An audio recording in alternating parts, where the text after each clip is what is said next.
lap number 1 for Morris. So a little bit off the pace to get that top spot. But again, maybe his first lap's turned here at Eagle River. May not be. I'm sure somebody will let us know one way or the other. Second lap. Good carve coming out of the corner, brings it across. His combined time of 45.526. 45.526. Third quick out of the 3 sleds we have seen thus far. Trying to think what else information we need to give people that maybe haven't seen this before. I do know Riverstone Brewery right down the street's our official after party for the National Derby. So if you want to slide down to Riverstone, beautiful building on the left-hand side if you're heading down into Eagle River. And they're building the ice castle this year. Awesome. It's been a while since we've seen the ice castle downtown. Yeah. You have to have the cold weather. You have to have the ice. Yep. So we definitely got the ice on the lakes up here. Good ice fishing. His big old run coming down off the banking. Boy, he's going to huck her into the gravity and see what happens. It's your next qualifier. That's Carl Blight out of Sterling, Ontario, Canada. And the 626 sled way high down in turn number 1 and 2. And the sled shut down on him. See him pumping the throttle. The Yamaha down into turn number 3 and 4. Going to work the middle line. Opening laps is going to cost him. Nope, she shut off again. He's got fuel issues. So he'll get a lap in. At least he'll be qualified in. And he's opening lap of 45.526. But I think that's what. Oh, there she shut down again on him. When he gets in the corner, that thing just kind of sloshes out. So most of these sleds, but actually all these sleds, on the vintage weekend are all carbureted. Some of them multiple carburetors, not necessarily just one perched out there, as we got twins and triples and everything else on tap. 48.790, 48.790 for Carl Blight on his first qualifying effort. A 626 sled's 4th quick on the field out of the 4 sleds we have seen so far. So we talked about track lube. We talked about the fact that, we didn't talk about the fact that the Woody's traction control paddock areas where we stage them up. We don't have staging lanes, we have a paddock area. And then our starting line, whenever you see racing, is actually a floating starting line. So they'll have hole shot starts or land rush starts, as we call them. Will happen down here on the front straightaway, and they'll move that starting line back and forth so we don't dig big holes down here on the starting line. And this is going to be a ripper. Look out, here he comes.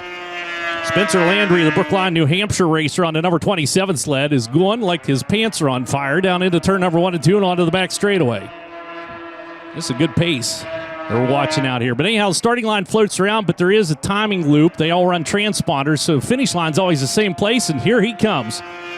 Polaris, opening lap for him is going to be an 18.809, 18.809. He shortens up the entrance down into turn number 3, and onto the back chute he goes. And Landry is pouring the coal to it. Down into 3 and 4. Watch that left side get a little light. He chatters his way out across the ice. Second effort coming across. Combined time for Landry is going to be an 18.727, 18.727. Or I'm sorry, 37.536. 37.536 combined time. He's second quick for Spencer Landry. So Matt Bennett still in that top spot with a 36.774. I'm getting used to the combined 2 laps. It throws me every year. 37.536 for Landry. Second quick, Oregon, Morris, and Blight. Who's going to be quick qualifier, Becky? You can't shrug like that. There is so many good names here. I can't even call it. So I'm just going to watch the action. Next qualifier coming down across has the number 17 sled out of Friendship, Wisconsin, Mason Fenner on the number 17.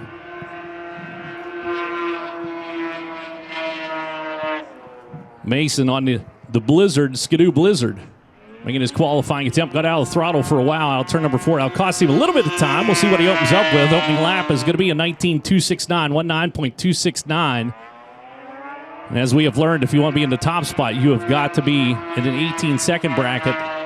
Mid-18s, we'll call it, or close to mid-18s if you want to be P1 and hang on to it. Boy, that thing's pushing hard out across the ice. Couldn't get her to carve around the corner. They'll make some changes to the setup. Combined time for him is going to be a 38.504, 38.504 for Mason Fenner on the number 17 sled.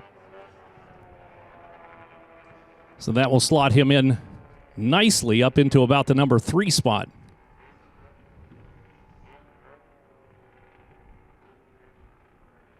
So 6 sleds, so far. And again, we have 35 sleds entered. You will see multiple attempts out of a few of the drivers. We'll have 48 qualifying attempts as it sits, unless someone opts to buy back in.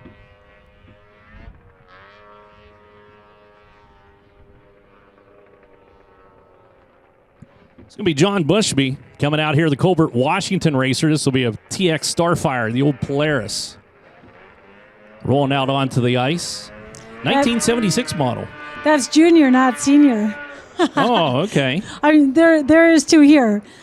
Just making sure everybody knows that this is junior out there. So the 867 takes the green flag, goes on to the clock. Down in turn number 1 and 2, keeps it nice and tight on the entrance. Lets it sweep wide. Look out, almost pulled it over.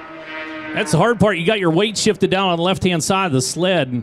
It'd be easy to high side one of these things. So lap number 1 coming around. The 867. Bushby's first lap is going to be a 20.046, 20.046 on the Polaris.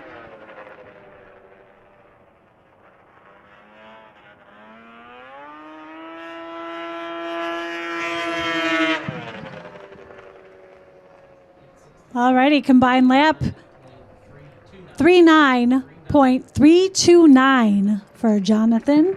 39.329.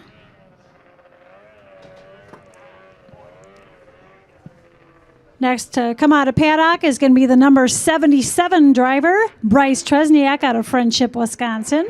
Now, is Cole his dad? Nope, Cole is his brother. His brother. Yes. Okay.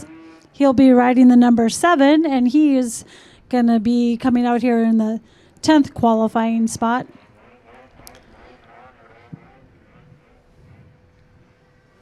So Bryce coming out, the number 77 sled. 8th qualifier to take time. That number to beat, combined 2 laps, 36.774. 36.774. Again, racing action all weekend long here at the 24th running of the Vintage World Championship Snowmobile races. Tomorrow, we start at 8:30 in the morning. So racing action starts at 8:30 in the morning, but we also have Friday Night Lightning, which will start at 5:30 in the afternoon. We'll run into the night with that. So a number of races out there. And again, 606 entries for the Vintage World Championship Snowmobile races. We'll be racing on Saturday starting at 9 o'clock, and then 9:30 on Sunday racing will start. A lot of finals on Sunday. A lot of good racing action taking place. Here comes Tresniak. Good-looking hot rod right there for the number 77. Shines his way down into turn number 1 and 2. Also, if you're tuning in for the first time to Ice Oval Racing, all this ice chips on the ice, we call that dust. It says ice dust. Good carve down at that end of the racetrack. Opening lap strong. 18.130, 18.130, and that is a very good opening lap. And Tresniak might be headed for the top spot. See if he can follow it up here with a good second lap as he brings her into the bales down low. Rolls onto the front chute. Gets into the throttle. Checkered flag comes out, and Tresniak's combined time is going to be a 35.931. He goes P1. So Tresniak just stole the top spot away from Matt Bennett. So Bennett bumped down to second quick now by, well, about 0.8 of a second. So quite the difference between Tresniak and Bennett. So Bennett now second quick. Spencer Landry's third quick. Mason Fenner is fourth quick. And Jesse Wergen rounds out, look out there, the top 5. It's been a while since I held a microphone. Starting to feel familiar again now. Well, good, because we have a lot of announcing to do. Yes, this is just the start. WC time trials. Mitchell Sonnentag's coming out, the Cadott, Wisconsin racer on the 31R.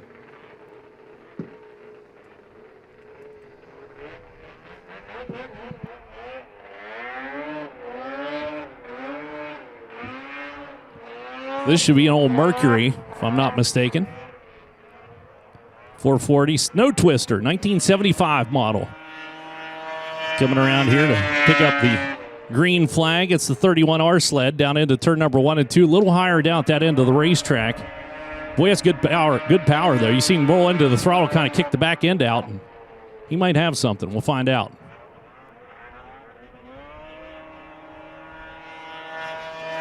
Bringing across lap number 1 for Sonnentag is going to be a 19.520, 19.520. We'll shorten up turn 1 and 2 that time and see if he can pick up the pace. So not on pace for the top spot, but still a very good qualifying run for Mitchell. He's way out wide towards the bales, coming out turn number 4, trying to carry that momentum and speed onto the front chute. And combined time for Sonnentag is going to be a 39.201. 39.201. That's good enough to get him 6th quick on the field. So P6 for now. So here comes Cole Tresniak.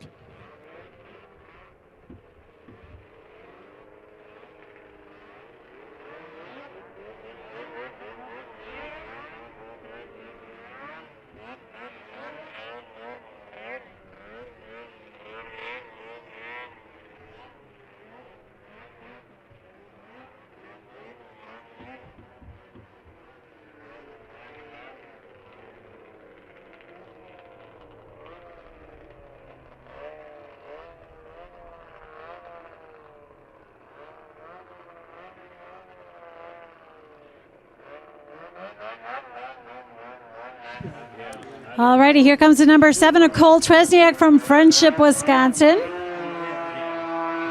if you have something, if you can send it to me again, but everything disappeared up here.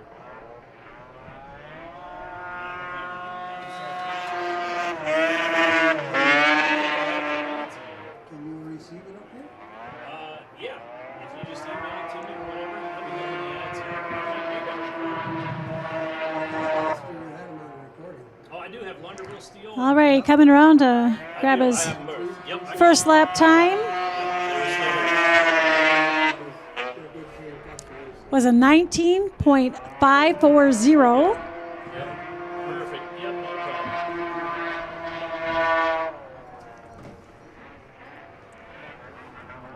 So Tresniak rolling down through here for lap number 2. Tresniak of the Cole variety is going to go a 38.689, 38.689, and that will move him into 5th quick. So top 5 for Cole Tresniak. So 5th quick for the number 7 sled. Sorry I left you here for a second. I was visiting with Russ. And that's not a problem. It's great to see Russ Lemke. It is. You can find him down in the merch booth. He hangs out down there a lot. Speaking of which, I got my sweatshirt on. I love my sweatshirt. World Championship Derby Complex merchandise and apparel. They have these sweatshirts that look like hockey jerseys, and I love this thing. Yeah, I heard yesterday in my meeting that they were going to have new merchandise and product down there. So I haven't actually been down in the gift garage yet. As I was down checking racers in, checking their ISR, doing all that good stuff, getting pronunciations of names. Checking their ISR. Do they have shots for that now? Yeah, they all have to. They all have to have ISR insurance before they can move through the registration process. I was thinking of something else. There was just a couple this time that didn't have it set up ahead of time, so we have to move them out of the line. They have to make sure that they have ISR insurance before they can check in the rest of the process.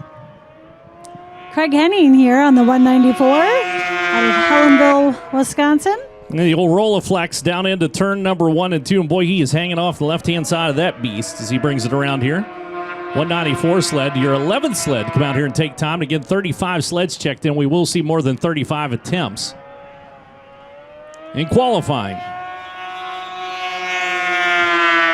Lap number 1 coming across for Craig Henning, and a 194 goes a 20.376, 20.376 lap number 1. And I'm not sure if you heard when you were chatting over here, but they are going to, after the number 12 qualifier, they are going to be grooming. It's a little plow break, as we call it.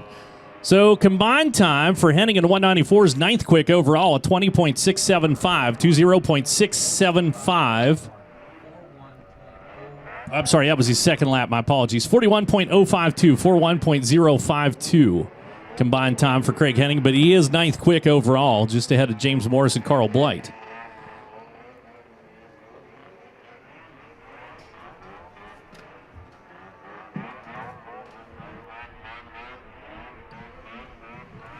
And the last one before this first plow break or grooming is going to be Haven Bouvret from Bad Axe, Michigan on the number 92 sled. Best place name ever. Coming out on the Polaris. This is an old TX from 1973. So 1973 TX Polaris will be her champ sled for the 24th running of the World Championship Snowmobile races. Big shout out and a thank you to Pro Vintage Racing coming out here, all part of this. And actually we combined with a couple of different sanctioning bodies throughout the course of the next 2 weekends. But Pro Vintage Racing started in 1995. 3 people got together and organized the first event here in Eagle River. And here we are 24 races later. Haven Bouveret on the sled, the number 92 down into the corner. Haven, one of those racers, longtime racer, actually raced quads for a while too. We saw her up here at the, we used to do an ATV, UTV derby during the summer months. That's where I first met Haven, but it's been on the ice a while since. And her for opening lap is going to be an 18.856, 18.856, and Bouveret might be onto something. Needs to put in a good second lap here. As Haven takes it down into turn number 3 and 4. Good carve. Boy, that sled handles like a beaut. Second ever combined time, 38.084. 38.084. And that is good enough to put Haven into the number 4 spot. So 4th quick for Haven Bouveret on the 92 sled. So Bad Axe, Michigan in the house. Into his A. Do they still say his A? I don't think they do. That might have been from a long time ago.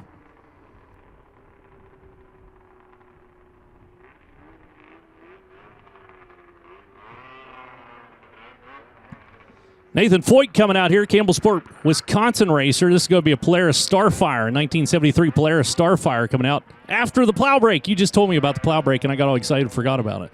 Case Equipment coming out onto the ice. We've got a couple of sponsors we're going to thank. So if you are tuned in for the first time watching this, this is qualifying, just qualifying for the World Championship class. And again, racing action starts tomorrow at 8:30 a.m., but we have what's called plow breaks out here where they come out and groom the ice, get the dust off of it, make it easier for the racers to see. But we have this. It'll just take a short little while here. We'll get back into our qualifying. We have 12 sleds complete so far. We have 35 sleds entered into this category. We'll have at least 48 qualifying attempts. But coming up after this plow break will be Nathan Foyt rolling out onto the ice. Right now, let's take a moment and thank some of the sponsors that make this all possible.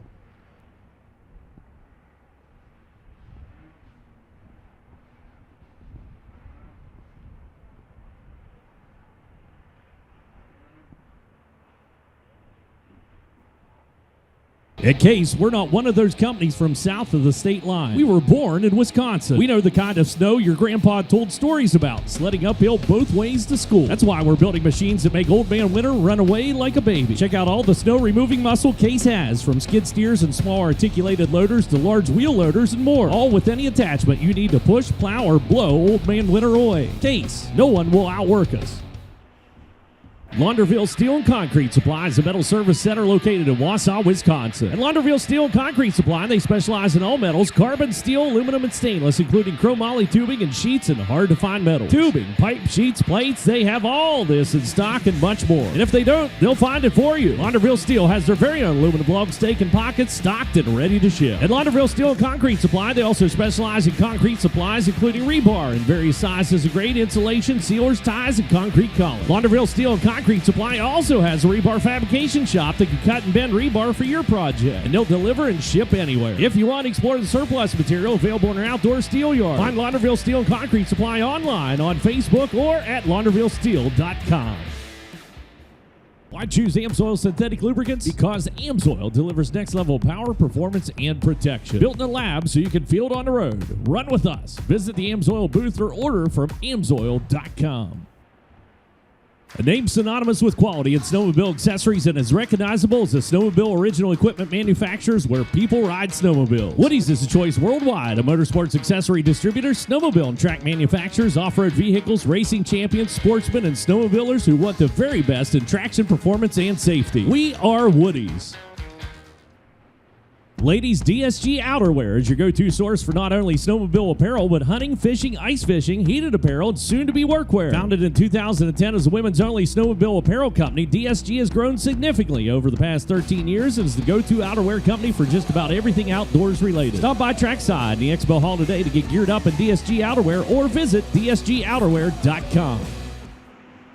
Up here it's chilly, and we prefer to think warm thoughts like Trigg Smokehouse. Big flavor from a small town in Wisconsin's Northwoods. Our dedicated local workforce is cooking up the same storied brand they grew up with. From sausages, hams, and bacons to every imaginable flavor of brats, not to mention the world's best brats. The big taste of Wisconsin's Northwoods. Buy it online at triggsmokehouse.com.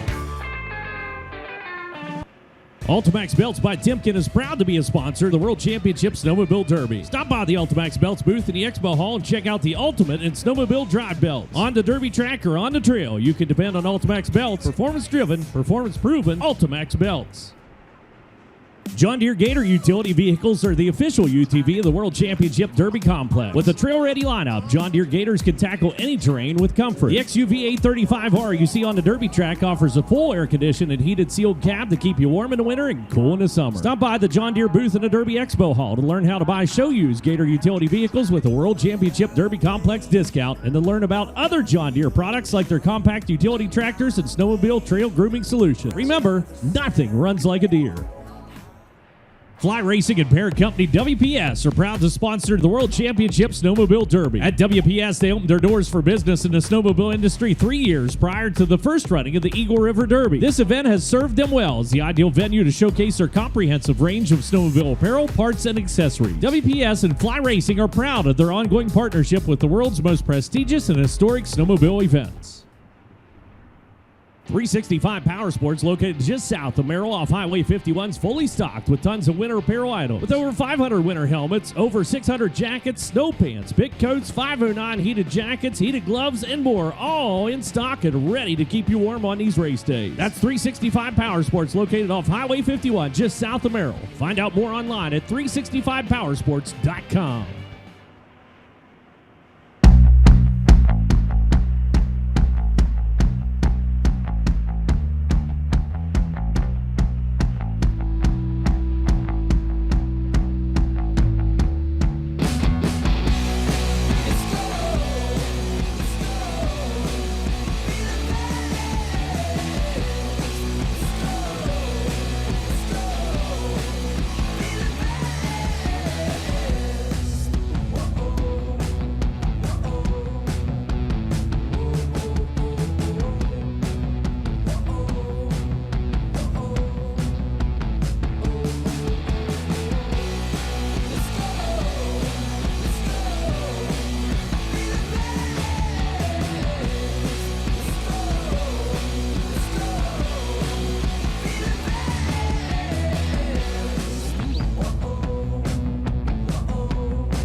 Well, Todd's back out there. He's waiting on a sled to show up. And the first sled that should show up after our little plow break should be Nathan Foyt. So Campbell Sport Wisconsin racer on the number 83 sled, or the number 83 bib, as the case may be, or the old Polaris Starfire in 1973, coming out here for his qualifying attempt. And again, a number to beat, a combined 2 laps of 35.931. Bryce Tresniak sitting P1, Matt Bennett second, Spencer Landry, Mason Fenner, Cole Tresniak, your top 5, Jesse Wergen 6 quick, then Mitchell Sonnentag, Jonathan Busby Jr., Craig Henning, James Morris, Carl Blight, and Haven Bouveret, rounding out those 12. Oh, wait, Haven hasn't been sliced up here. I didn't think she did that poorly. So 38.084, 38.084. She is currently 4th quick overall.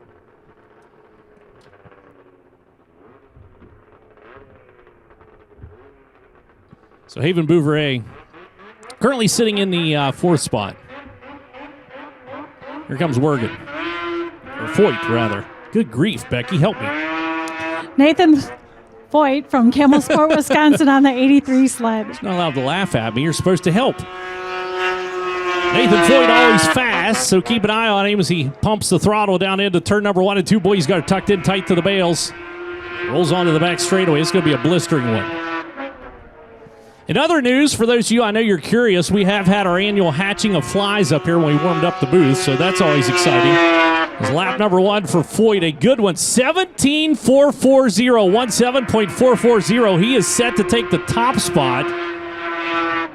If he can pull off another lap like the first, and he's going to do just that. Boy, he is tight down on the inside. Second effort coming to us for Foyt. Combined time for Nathan Foyt. It's going to be a 34.770. 34.770. He is P1 by more than a second. Unbelievable. Yeah, this is the first time I've seen him on the ice this year at Ironwood. There was quite a few racers that weren't there. So this is the first time seeing him out for the 2025 season. He's like a duck on water. Just takes right to it. I don't know what gets on ice. A penguin on ice. He's like a penguin on ice. No, that's bad too. You know, the older I get, the more I'm shaped like a penguin. On stilts. That's a horrible visual. I apologize for doing that to you. I always look forward to this weekend because the stuff that comes out of your mouth just like cracks me up. I'm glad it does somebody. Getting set to go with our next qualifier coming out on the ice. This is the 5M sled racer out of Willow River, Minnesota. This is Gavin Mlaskach. Got a tall order if he's going to knock Foyt off the top of the totem pole. 34.770 combined 2 laps, the number to beat. We're off and running the Yamaha down into the corner. Boy, he gets down on the side of that thing. A little power slide down into turn number 1. Takes him a while to get back to the whip, though. That'll cost him on this first lap.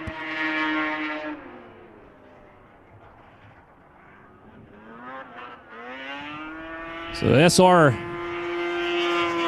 brings it across. Lap number 1 is going to be a 19.643, 19.643. And again, a slip of the grip right through the apex of turn number 1 and 2 and onto the back straightaway. So the 1973 sled, a lot of these 440s, well, most of them 440s. Coming out here, which was kind of the CC limit back in the day. Now we're much larger than that. Combined time, 39.207, 39.207. And that is good enough, I believe, to put him 10th quick on the field. So 10th quick for Gavin Mlaskach on his qualifying attempt.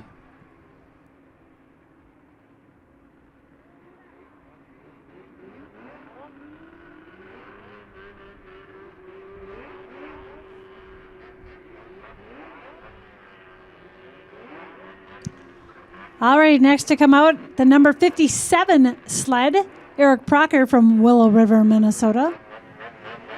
So Procker coming out, he is riding a Polaris Starfire, a 1973 Polaris Starfire. Here on this 24th running of the Vintage World Championship Snowmobile races. Shout out to Wild Eagle Lodge. That's where we stay every time we come up here, and I love it back here on Duck Lake. You're coming up to the Eagle River area in the summer or the winter or whenever the case may be. We highly recommend Wild Eagle Lodge. Super nice people back there, too, and a nice little gift shop. Want to add that. They do a nice job with that. Coming around for lap number 1 for the number 57 sled, Eric. Brings it across. Opening lap for Proctor is going to be a 17.910, 17.910, and that was much faster than I thought it was going to be. I mean, he looks fast, but he didn't look a 17-second fast, but he has got some serious straightaway speed for the number 57 sled. The Starfire out of turn number 4. Can he get into that P1 spot? Combined time is going to be a 35.564. He is second quick. Nathan Foyt hangs on to the top spot by the skin of his teeth.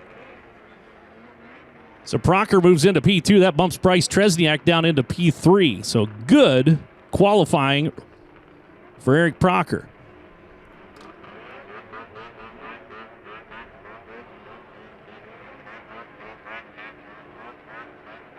Aaron Reuter coming out, the Maple Park, Illinois racer. Next one on to the ice for qualifying effort. He should be riding in the old Mercury Snow Twister, a 1975 Mercury Snow Twister. And I have not seen him on the ice this year because he did not attend the Ironwood event for Pro Vintage Racing, so this will be the first time for him too. It's exciting times. So again, Pro Vintage Racing, shout out to them. We also work with the Midwest International Racing Association. You know him as Myra, and also USSA Pro Star Series will be in action with us next weekend on the World Championship weekend. So here we go. Aaron, come around, take the green flag. See old Mercury down on the inside. Skitters past the bales and onto the back chute. Look out, slip of grip. Boy, he spun the track on her coming out turn number 2, and that costs time. You need that thing to hook down into the ice, and these cold temperatures are good for preserving ice, but it also makes the ice a little bit brittle, and it'll chip out from underneath your track. As you see him take a glance over his right shoulder, and he's opening laps at 20.689, 20.689, so not happy with the sled. Look out, it's almost got whipped off of it. Kind of rattled him around there coming out of the corner. I thought he was going over. Sorry, I got a little overly excited. And I'm sure he did too. That was a high pucker factor. That'll toot the old stink whistle. Second effort coming across for Aaron Reuter. So we'll get a combined time for him.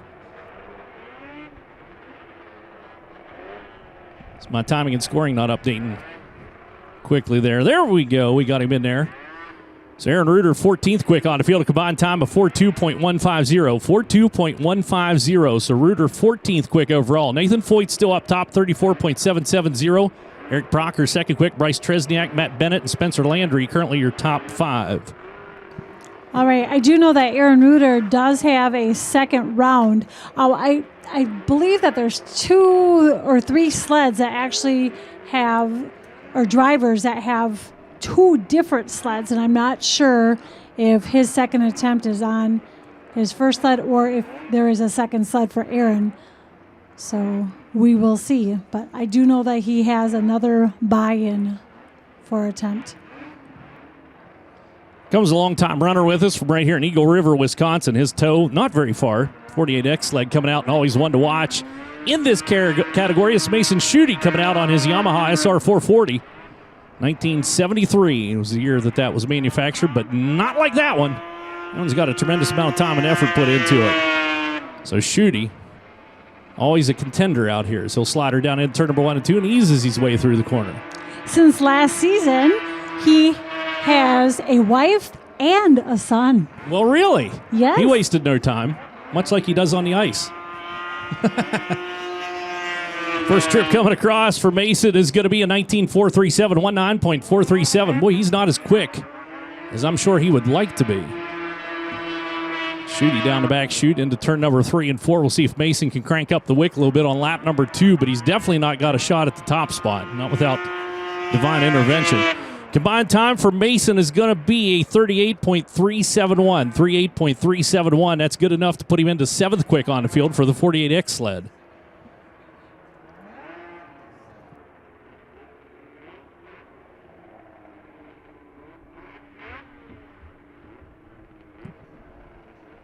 Mishicot, Wisconsin racer, which Mishicot is not too far from 141 Speedway, is it?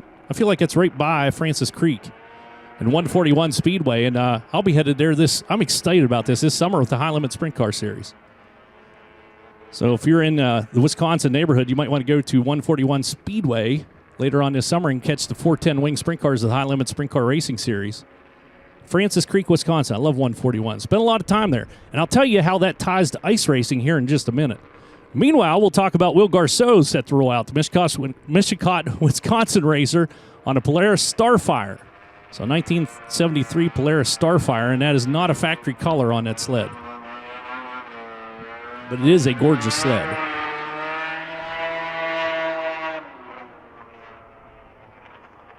So number 3 is a bit of a handful, to say the least. He's got Satan by the horns out of turn number 4 and down the front straightaway. So 141 Speedway back in the day, 2014, I worked there as a general manager, and we put pond dye in our pond.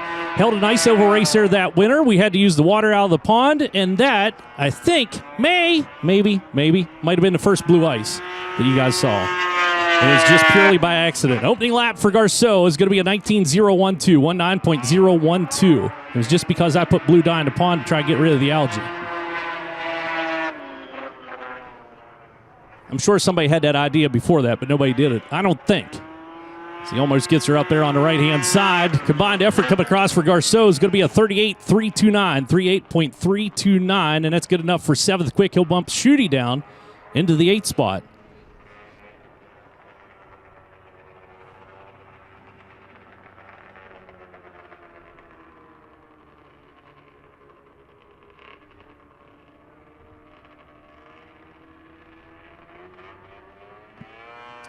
So Nathan Foyt still atop the field, a 34.770. Eric Procker is second quick. Bryce Tresniak, Matt Bennett, Spencer Landry are top 5. Haven Bouveret. Is it Bouveret? I was right. Son of a biscuit. She's 6th quick. Mason Schutte 7th quick. Mason Fenner, and then Cole Tresniak, your top 9, top 10, Jesse Wergen. It's your next qualifier out onto the ice. This is Preston DeShano out of Auburn, Michigan. The number 16 sled coming out. And that is a Polaris Starfire as well, a 1973 Polaris Starfire 440. With a big old air induction hood on it. Get air back on those cylinders. Boy, that's a good line down turn number 1 and 2 onto the back straightaway. See if Preston can do something with it here on this opening lap. We'll watch him in turn number 3 and 4, and he catches some blue ice down on the inside. And this might not be a bad lap. We're going to find out. So opening lap for Preston is a 19.357, 19.357. He's on pace to crack the top 10. So see what he's got on lap number 2. Works it out of the corner. Second lap going into the books. DeShano is going to go with 38.904, 38.904. And that will put him 12th quick on the field. So lost a little speed on the second lap. Sounded like clutch was slipping a little coming out of the corner. But I could be wrong. And I often am. Just ask the ex-wife. So that will slide the number 16 sled up into the field.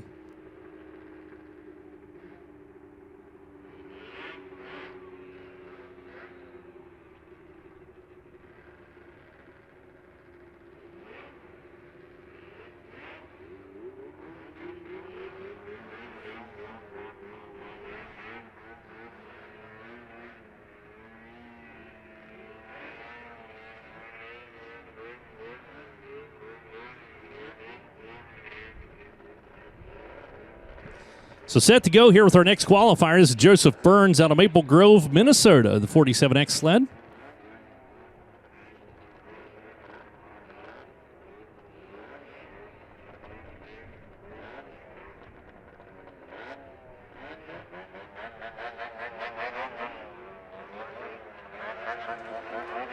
So he's set in here, Maple Grove, Minnesota. I thought he was out of Willow River. I could be wrong.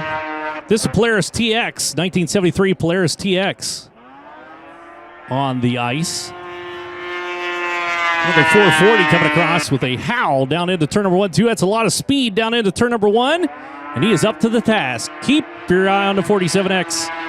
Number to beat on the combined 2 laps, 34.770. We'll see what he has in store for us here on this opening lap. As Joseph rolls across, opening lap at 18.117, 18.117, not down into the 17th second, which is what you need to get the top spot, but that is still a very healthy opening lap for the 47X sled. As Burns, look out, pushes through the apex of turn number 3 and 4 onto the front chute, takes a glance down, punches the throttle, and combined time is going to be a 36.349. 36.349. He is fourth quick overall for Joseph Burns. So 36.349.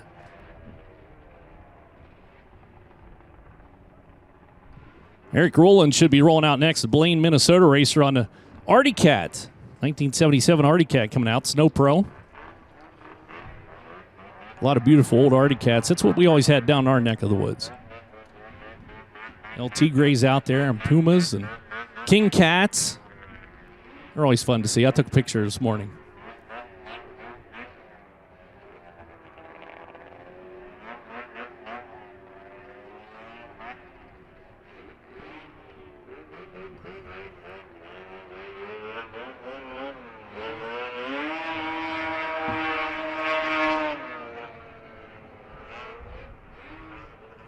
I'm going to try that low line. Boy, that thing is low slung as well. It's the Artie Cat. The number 50 slides down in there for Rowland. Minnesota runner. Good speed coming out of the corner and onto the back straightaway. The opening lap tells the tale for us, though. If he's got a shot at one of the top 5 spots, a little bob will get down into turn number 3. So carve his way out of it. Opening lap for Rowland's going to be an 18.593, 18.593, and again, still has a shot at the top 5. Needs a good second lap here as he's got to put it all together. He races past the Launderville Steel banner down into turn number 3. Onto the front chute, much better that time at that end of the racetrack. As he picks up the throttle, combined time for Rowland is going to be a 37.067, 37.067, and that will be 6th quick. Just missed the top 5 for the number 57 sled, or number 50 sled, rather. Coming out next is fast-flying Lucas Nast. I did see him in Ironwood, and he was fast.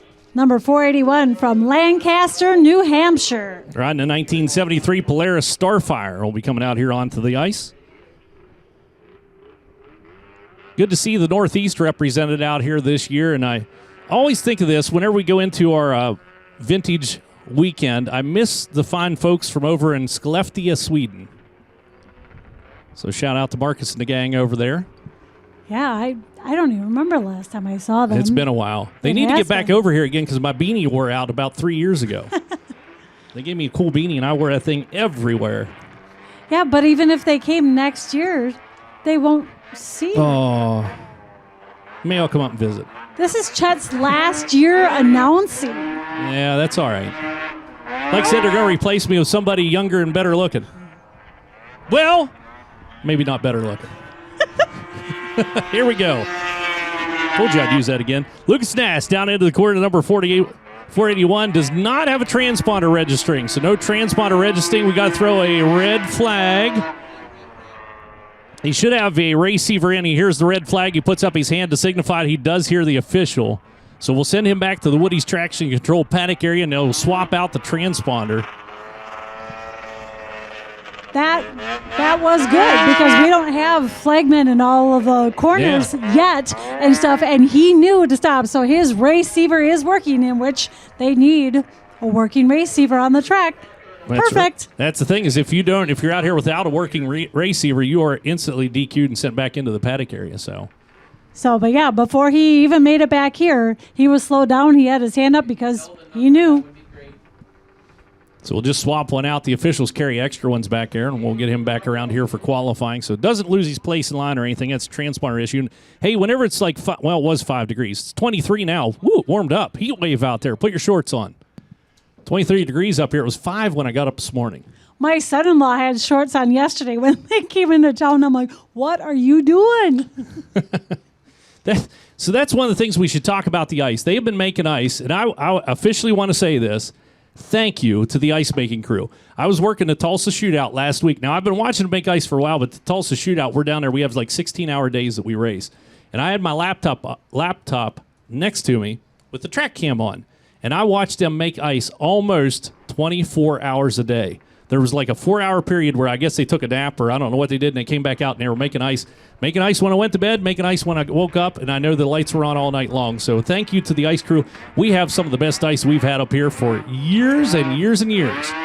And I just want to know that their efforts are appreciated. I greatly appreciate it. And obviously it's appreciated by the vintage racers because we had 606 entries roll out for this event. Very much appreciated. So thank you to that crew and all the volunteers, and yeah, just absolutely awesome. Yes, it is. Yes, it is. Fast Nast down the back straightaway. Is that what you called him? You had a nickname. Fast Fly and Lucas Nast. There you go. Rolling on to the front chute. Back end kicks around as he gets into the throttle. Opening lap for Lucas is going to be at 18.419, 18.419. So he'll pump the throttle, gets a little light on the left-hand side, and skitters out towards the bales on his exit out of turn number 2. That may cost just a little bit of time, but boy, he's got good speed down into turn number 3 and 4 and onto the front chute. That sled handling well, not chattering around like we've seen a lot of them. Combined time 36.905, 36.905. That'll be 6 quick. And Eric Rowland gets bumped down a spot by Lucas Nast.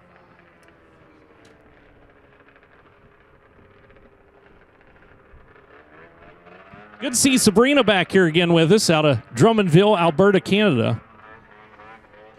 Blanchett's journeying down with the Snow Pro Skidoo.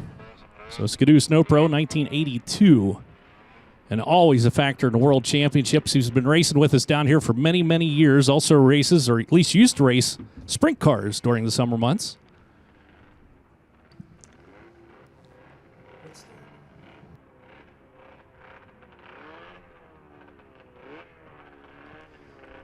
So good to see George down here, George Sampson down here with us, bringing these sleds down. Sabrina, the pilot of those vessels. Good to have the Canadians with us. Keep your eye on this. That combined number, I'm going to give it to you again because it's definitely in danger. 34.770. 34.770. And Sabrina about to go to work. Rockets down into the corner. Going to keep it down low on the ice. Boy has just a good handle and sled all low slung. And she punches the throttle and leaps out of turn number 2 and down the back straightaway. Her ponytail flying in the wind. And she'll race into 3 and 4. And look at that carve on the inside. That left ski picks up. Opening lap for Sabrina is going to be a 17 flat. 17.000. And we're going to be lucky if she stays on planet Earth and doesn't just lift off into space. We'll see what lap number 2 looks like. A little higher that time down turn number 3 and 4. She brought a lot of speed with her. And a combined time for Sabrina is going to take her all the way to the top with a 34.290. 34.290. She gets the top spot by almost a half a second under Nathan Foyt. Wow. I knew it was going to be a ripper. She missed last year, was not able to come down here and race with us with that postponement that took place, and I knew that they were chomping at the bit to get back to the World Championship Derby Complex, and she just came out and put a stamp on that number 1 spot. So 34.290. Foyt now second quick. Procker's third quick. Bryce Tresniak, Joseph Burns, and Matt Bennett your top 5. So now the number to beat, 34.290. All right, we're going to have Mark Donahue from Marcy, New York come out on the 88 sled. And following that, we are going to have another grooming plow break. So Mark will be out here riding a 1977 Skidoo Blizzard. So Skidoo on the ice for you Skidoo fans out there.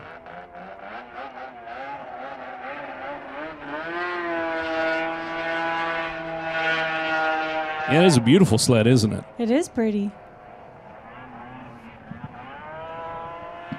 Takes her up high on the banking, gets a little run at it, and picks up the green flag and goes on the clock down into the corner. It's Donahue. Number 88 sled rolls out of turn number 2 and down the back straightaway. His opening lap. See how this first one plays out a little high down in turn number 3 and 4 for his opener. And first lap's going to be a 19.387, 19.387. So he slides it down into the corner. Second lap's going to be better for him. And again, as you talked about, a lot of these, this is the first time they've been on the ice this year. I didn't know if you were able to. Did you guys get any practice in down there in the Elvis camp? Actually, no, not before Ironwood. And he had Yeah, he had some tough times at Ironwood. His 300 Supermod, when he took that out, it grenaded the motor. He had problems with his 440. They rebuilt that the first day after testing. Something went wrong again. So yeah, they were working on sleds all week. He actually did a little bit of testing behind the house yesterday before they came, and just hope that everything goes well this weekend. Well, hoping for the best. Mark Donahue went 15th quick overall, a 38.811. So 15th quick overall for Mark Donahue. Still a very respectable time, though. And looking down through the field, I mean, honestly, you can go all the way down to 19th, almost 20th quick, and still be within 5 seconds on a combined 2 laps. I remind you, it's combined 2 laps. So pretty good qualifying out here for the WC for this 24th running of the Vintage World Championship races. And we got another plow break as we go into our qualifiers. Continue on. 24 sleds have been on the ice. We have 35 checked into category, but again, some of them pulling multiple runs, so they will have multiple qualifying attempts, try to qualify a little bit better into the field. A lot of cool prizes up for grabs, obviously trophies and jackets and everything else down here, but you can follow along with the World Championship Derby Complex online at derbycomplex.com, where you can get a schedule for all the upcoming races. Tomorrow, racing action starts at 8:30 a.m., Then on Saturday, it starts at 9. On Sunday, it'll be 9:30 for the 24th running of the Vintage World Championship Snowmobile races. And then next weekend is the World Championship Snowmobile Derby. And we'll be out here more on that schedule. You can get your tickets. You can sit in hot seats. A lot of people, whenever they watch ice over racing, they think, well, I don't want to go up there and be cold. Well, you don't have to be. You can get hot seat tickets. You're sitting in basically stadium style, not basically, it is stadium style seating with a little bar in the back. Plus, we have the Derby Hall, which has the last lap saloon is down there, which is always a good time after the racing action. But you can also slide down to some of the local businesses. I'm sure they'd love to see you up here as well. Riverstone Brewery's open late at night. Over 15 beers on tap down at Riverstone Brewery. If you can't find something you like down there, then you just don't like beer. And they're located just down the road in downtown Eagle River. Yep, in the Eagle River. They're building the ice castle down there, but there's lots of cool stuff to see and do. And even though we don't have snow to open the trails up here for snowmobiles this year, which is it's a rough year for snow all over the place up in this area of the country, there is still plenty of ice for ice fishing, and there's some stellar ice fishing up in this area. There's cabins. There's all kinds of cool stuff to see and do in Eagle River. You can also follow Eagle River, the town itself, on social media, and highly recommend you do that. Don't forget to follow along with FloRacing on Facebook, Twitter, Instagram, Snapchat, TikTok, the whole 9 yards, YouTube. But we'll be back with more qualifying action here for the WC in just a few minutes. Another plow break taking place out on the ice.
the inside where everything's black. Under the ceiling of dark stars, sleeping with insomniacs, 'cause I am forever on the outside.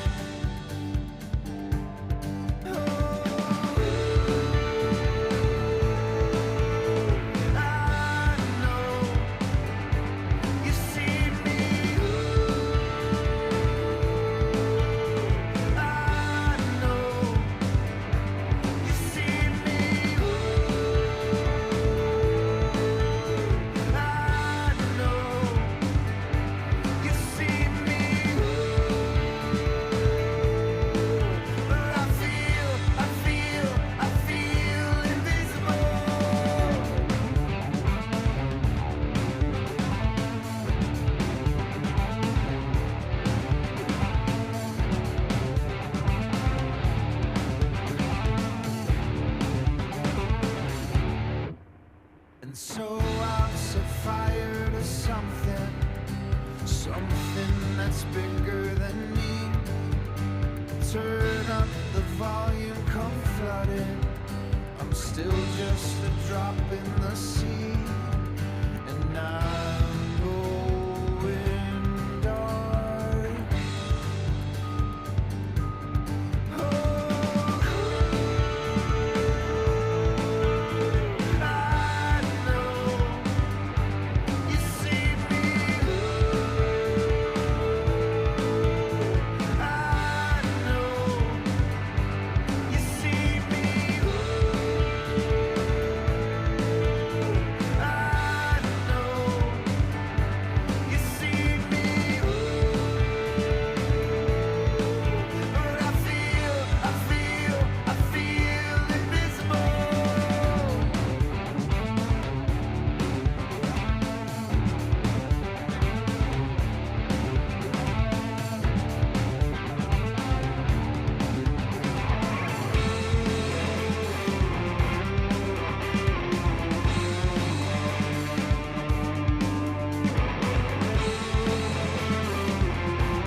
Well, we continue on with our qualifying. Again, 24 sleds have taken time so far, combined 2 laps in qualifying, and our next competitor rolls out of Chula.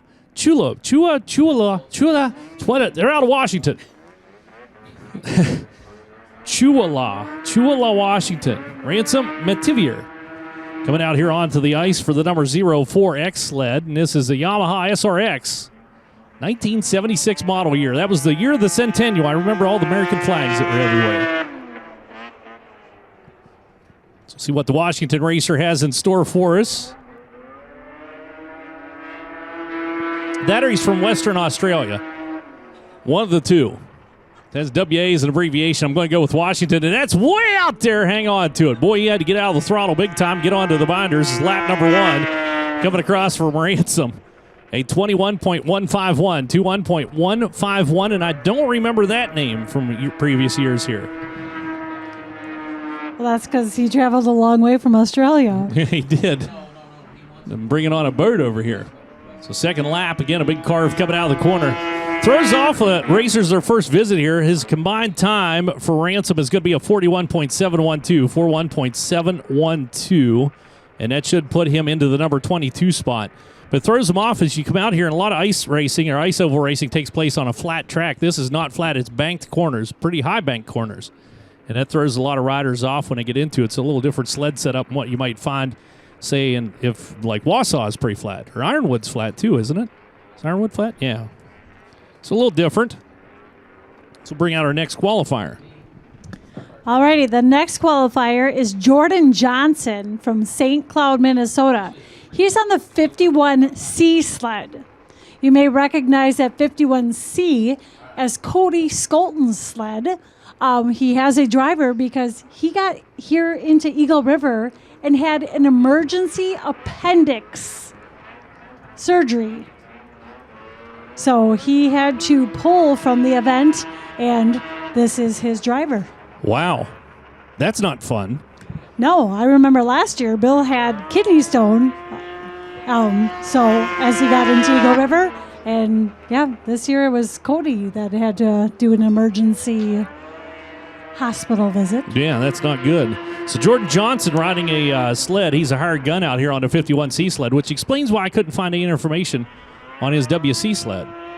Says a beautiful shiny chrome ride in the opening lap for Jordan is going to be a 19.479, 19.479. Again, the field is comprised of 36 riders. We have 35 sleds entered. Now, again, you'll see multiple runs out of a few of these sleds. So come out as there's no practice time. So this essentially works as practice for him as well. So a couple riders buying in for a second round as the combined lap is going to be a 38.521. 38.521. That's good enough for 14th quick overall for Jordan Johnson. So all riders will make the field here for the WC at its 24th Vintage World Championship Snowmobile races. And I think you know exactly what sled this is. The next one, this one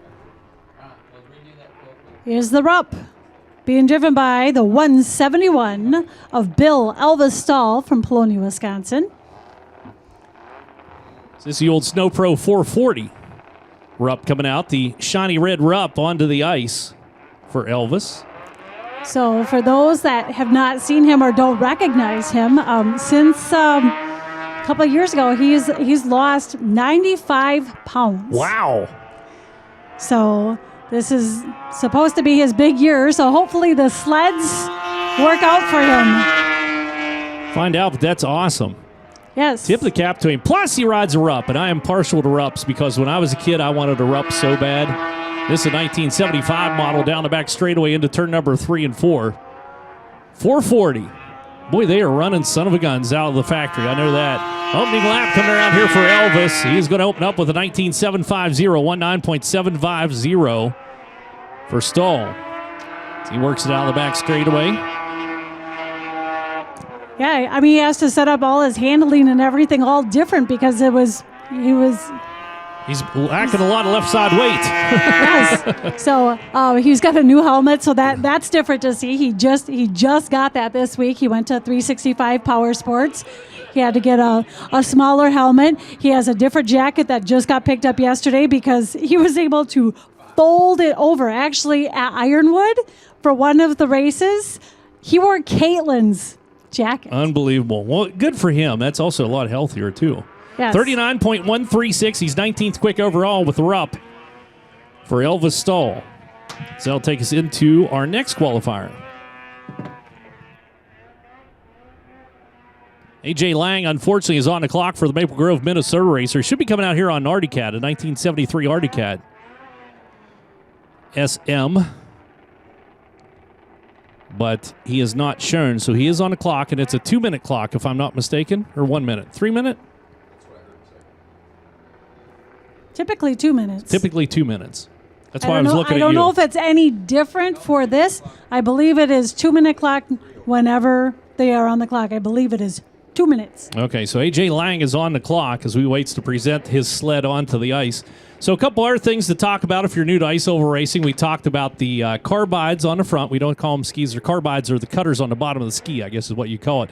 They have ski boots on to protect those carbides because you don't want to get dull going back through the pits and everything else. Everything's ice back here, but a lot of times you have to push the sleds or whatever, ride the sleds up. The other thing you'll see, too, if something happens to a sled, if it breaks on the ice or there's a wreck or something of that nature, they'll bring out a tow board. In the tow board, they'll load the sled on it, and they can drag it back into the pit area with the tow board. We talked about the paddock area. What else am I missing? We have the Woody's Traction Control feather flag located down in turn number 2, and that will come into play in the Dash for Cash. So we have a whole shot control paddock area. You see it down in the infield. You can win additional cash out here in the racing action.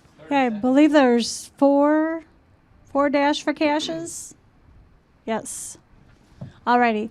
And in the paddock area, the we have the ambulance and EMS crew back there and stuff. So you'll see that it's always clear back there, and it needs to stay clear, because if they do have to come and help any of the racers on the ice for whatever reason, they need that clear. So always keep the paddock area clear there for them to be able to come down. And no matter what the injury is and stuff, even if it's something simple, make sure to go to have that checked out. Make sure that they document that and stuff. It is free for them, for a racer to go see them and everything, but it is important to document any injury that happens here at the track. Also, the other thing that we learned a couple years ago is you'll see people lined up to use the porta potties out there. They're not actually lined up to use the porta potties. That's where they mount where they post the lineup. So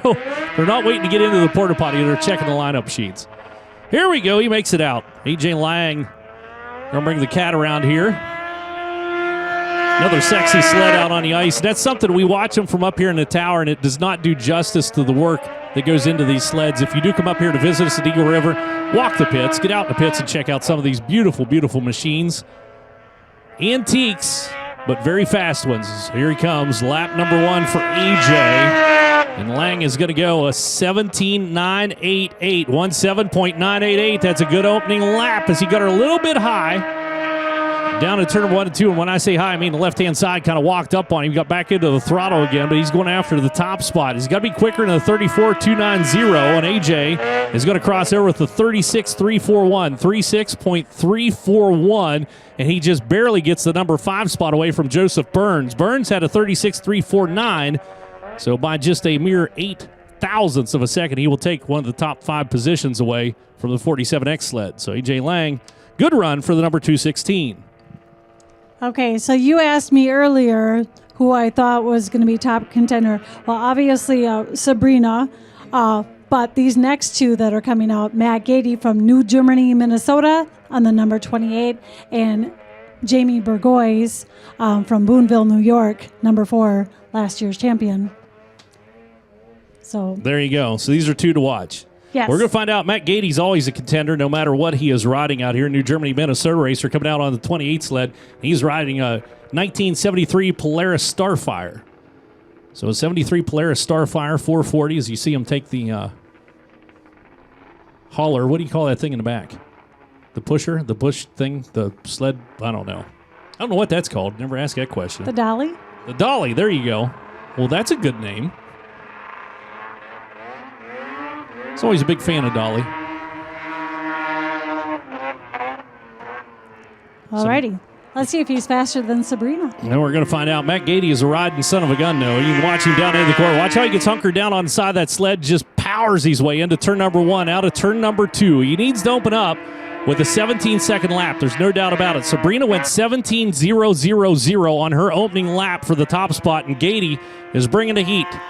Bring it across. The number 28 sled goes a 16.738, 16.738 opening lap for Matt Gady. He is going after the top spot. Got to be better than a 34.290 to get that top position away from Sabrina. Second effort, Gady, good speed. Coming out turn number 4, gets across, and that's going to be a quick time, I believe, for Matt Gady.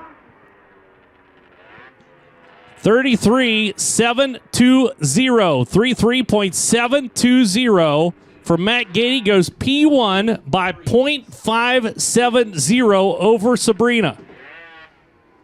So Blanchette bumped down to second quick on the field by half a second. Wow. Matt Gady came to play ball.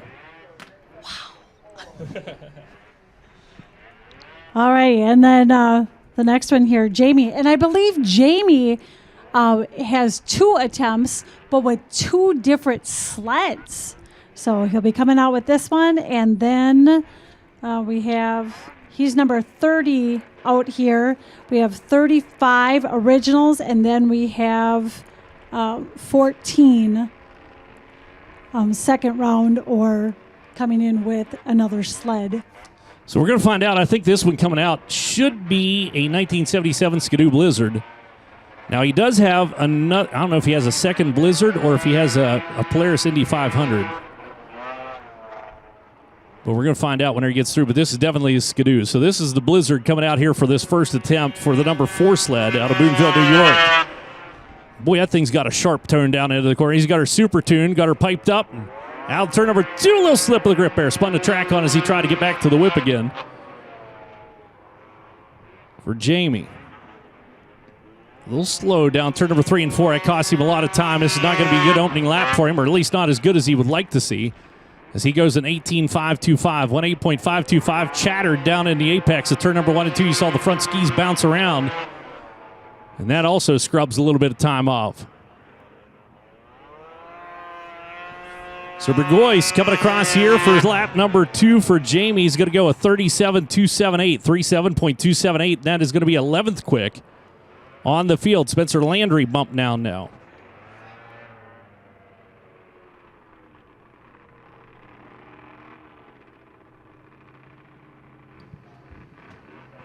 So I'll bring out our next competitor, and this should be a 1972 Artie Cat Exterminator, or Exterminator, if they misspelled it. Is it an Exterminator or an Exterminator? I think it's Exterminator. I think so, too. From Princeton, Minnesota, the 9W will be driven by Jeff Watson. Good to see Jeff out in the pits earlier on today, and they went to, I believe, if I'm not mistaken, doesn't he have he has a King Cat as well that he races. And he said they went to the triple. They were having trouble with the twin in the King Cat, and they went back to the Kawasaki triple in it. So be ready for that. But he said this is the best ice he's seen in a long time. So we're going to find out. So he takes across here for lap number 1.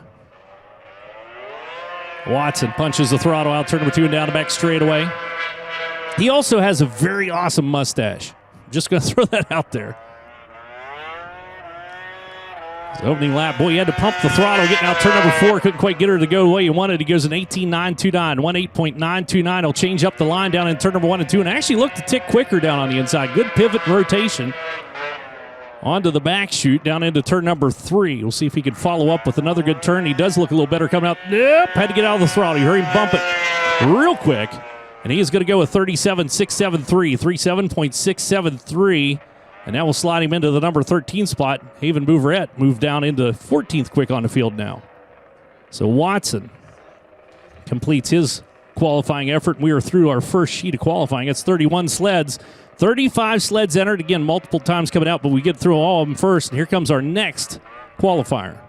Okay, and anybody who is doing buybacks that hadn't previously bought buybacks, they only have until that last sled comes out in the first round.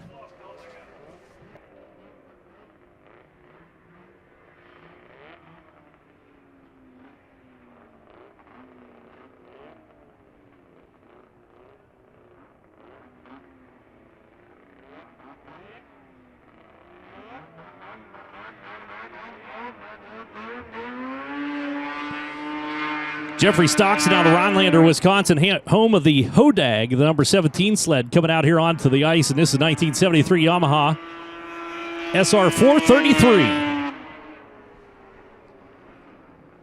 Glides down into turn number 1 and 2. Beautiful entry down at that end. Good exit coming out onto the back straightaway. Stockton. If you ever get a chance to get down to Rhinelander, you can check out, they have Hodag on the side of the road. There's a purple one I have a picture of on my phone that I will never delete. So Stockton comes across with an 18.691, 18.691. You can also fly into Rhinelander if you're coming up here to visit. It's Jeffrey trying to bring a little more speed onto the front straightaway. Combined time for Stockton is going to be a 37.054, 37.054. Not too shabby. And that should be enough to get him 10th quick on the field. So Roland is now bumped down a position for Eric. So 7:15, good lap.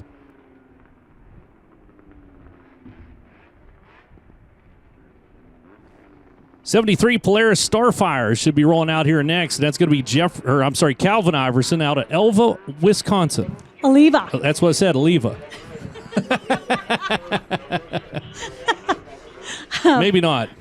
Oliva, Wisconsin, the 27X. You know, I come up here once a year. We got all these crazy names. I can't remember the gentleman that used to announce up here a little bit every now and then. Used to pick on me for mispronouncing the names, and I got a lot of them dialed in. I feel very good about it, but every now and then there's one that slips through. There is. You know, Oliva. That was the one. Yeah. Here I come up here thinking, okay, I got all the names down right and stuff, and then you look at cities, it's like, oh shit. Lap number 1 coming across for the 27X sled. Or I'm sorry, he's picking up the green flag. My apologies. I got all excited there. I was looking at the moon. We can see the moon up here, which I guess you can see it from everywhere on planet Earth, but you know what I'm saying. It's out right now. Here comes the first lap for Iverson. He's going to go 19.245, 19.245, and really shortens up the entrance. Boy, he is looking for clean ice down on the inside. See if he can make anything of it. Front straightaway, checkered flag coming out. Combined 2 laps for Calvin Iverson is going to be a 38.019, 38.019, and that's good enough for 15th quick, and Haven has bumped down another spot. Still up top, Matt Gady, a 33.720, then Sabrina Blanchette with a 34.290. Nathan Foyt is third quick, Eric Procker, Bryce Tresniak still your top 5.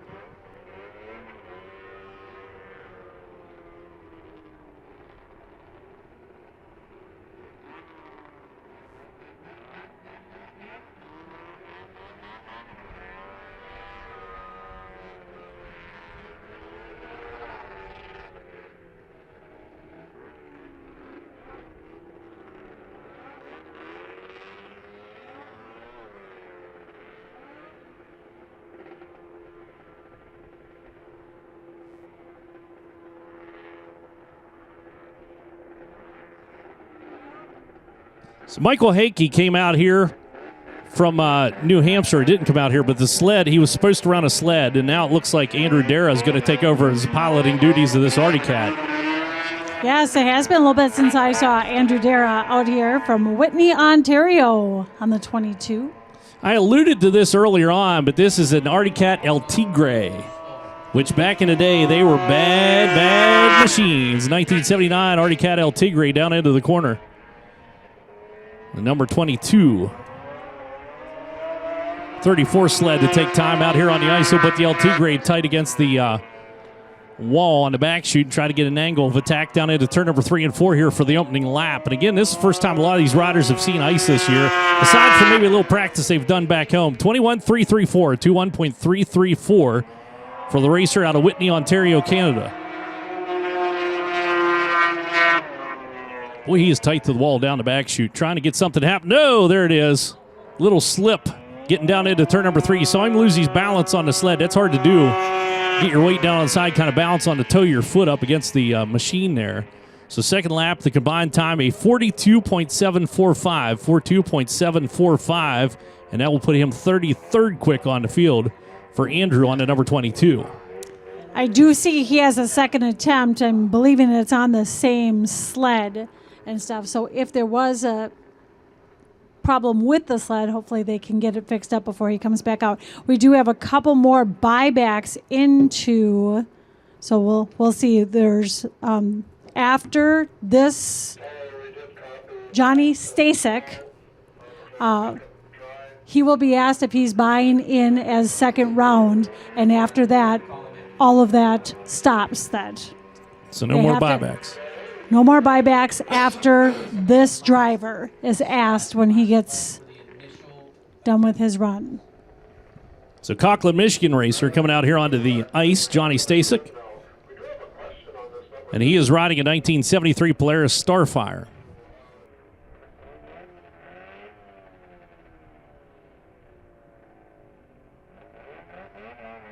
So number 6. Fires off and heads down the back chute. Coming around here to take the green flag and go on the clock for his combined 2 laps. And again, this is your 35th sled to take time. Top spot still Matt Gady with 33.720.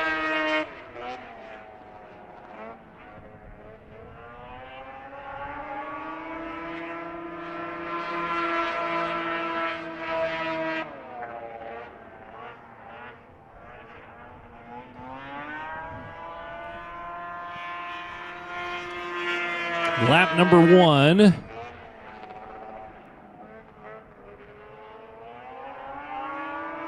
It's going to be a 20.430, 20.430 lap number 1 for Johnny. As Jumpin' Johnny works it out, turn number 4 onto the front chute. A little quicker on lap number 2, I believe. Combined time is going to be a 41.009, 41.009. That'll be 29th quick on the field. Craig Henning bumped down for that one. So that's our first round. And again, a number of these drivers have bought a second attempt at qualifying. So Matt Gady is your quick qualifier, 33.720. Sabrina Blanchette is second quick with a 34.290. Then Nathan Foyt, Eric Procker, Bryce Tresniak, your top 5. We're going into a plow break, by the way. A.J. Lang, Joseph Burns, Matt Bennett, Lucas Nast, and Jeffrey Stockson are your top 10. Eric Rowland is 11th quick. Jamie Burgoyes is 12th quick. And Jamie, remind you again, you're defending champ out here for the Vintage World Championship Snowmobile races. So he currently sits down in, I lost my place there. I moved my finger. I should have never did that. 12th quick on the field. Then Spencer Landry is 13th quick. Jeff Watson, Calvin Iverson are your top 15.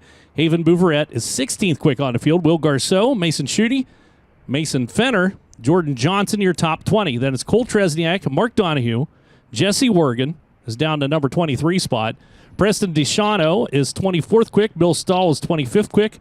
Mitchell Sonnentag, Gavin Mlaskach, Jonathan Bushby Jr. is 28th quick, 29th quick, Craig Henning, and then Ransom Metivier is currently 30th quick. Aaron Reuter, Andrew Dara, James Morris, Carl Blight, and Johnny Stasik rounds out the field thus far. So a little more qualifying yet to go here for the 24th running of the Vintage World Championship Snowmobile races. Take the opportunity to thank you again for joining us out here at the World Championship Derby Complex. We'll thank some more sponsors and get back with more qualifying here in just a few.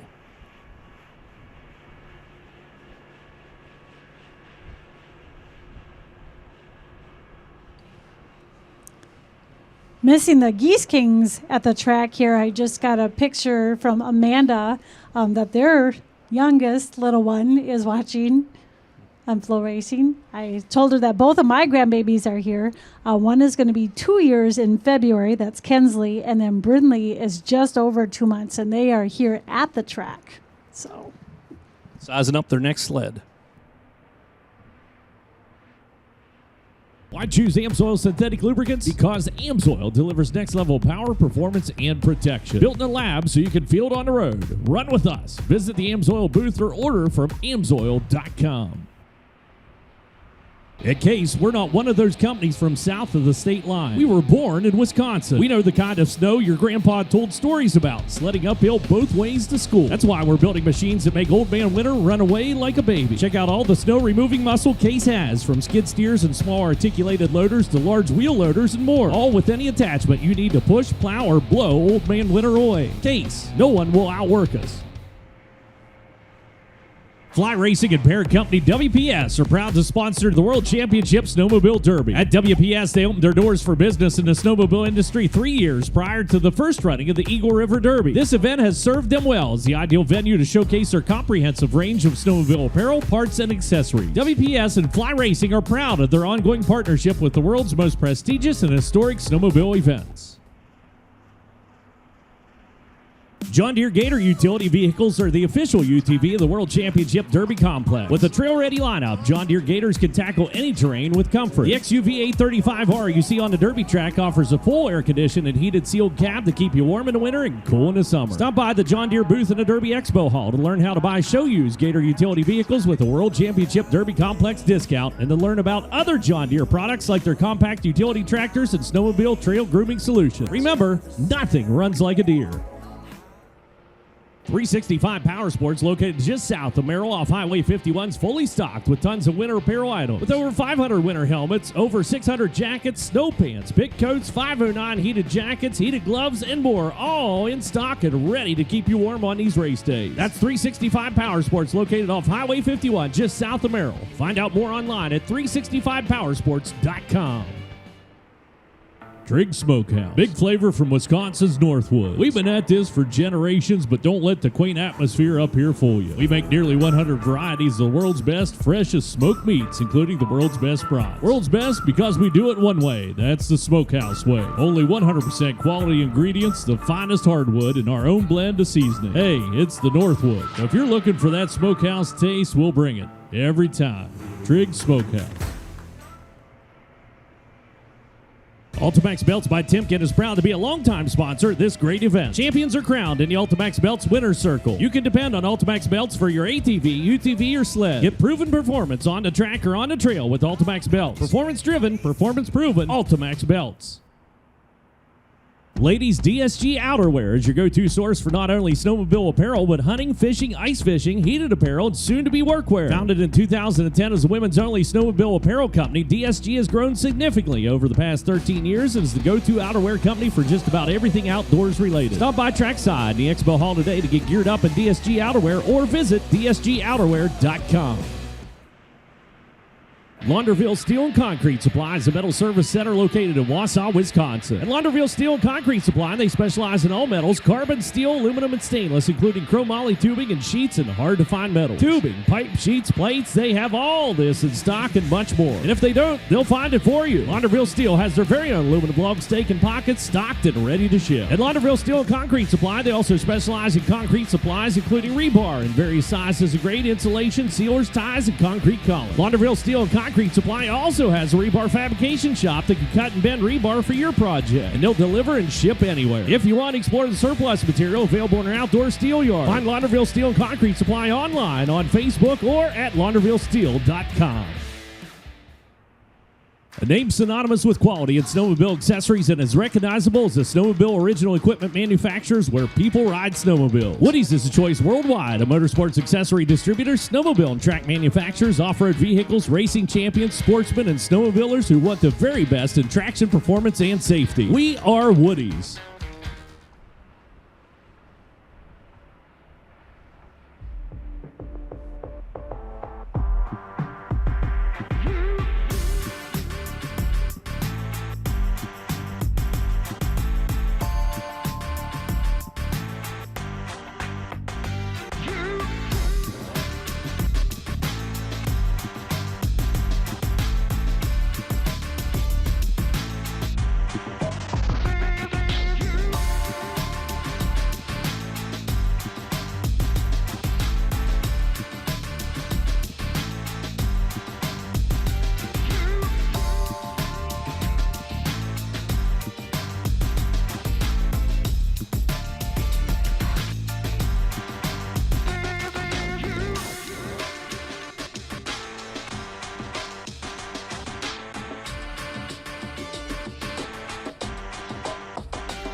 Plow break complete. Todd back out on the ice, and here comes our first rider that's going for a second qualifying effort. Spencer Landry coming out, the Wilton, Ohio racer. The number 56 led to 73 Polaris. Coming around here. Now, currently, Spencer Landry, have to look down through and see exactly where he qualified in at on his first attempt. His 13th quick. So his first attempt was a 37.536. Not all drivers opted to take a second attempt. You have to buy your way in for a second attempt. So looking to improve on that 13th qualifying spot. Good lap coming at us here out of Spencer.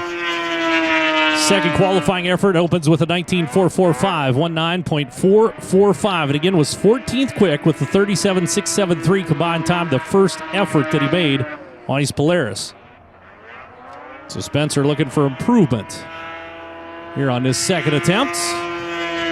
Brings it across, is going to go a 38.294, 38.294, and that's actually a little slower than his first lap. So his first attempt. First attempt was a 37.536. So Spencer does not improve his position. He does, however, get a couple extra laps of practice. So next competitor should be out of Spokane, Washington. The 76 Polaris rolling out here with Jonathan Bushby Jr. The 867X is how we'll refer to him on his second attempt.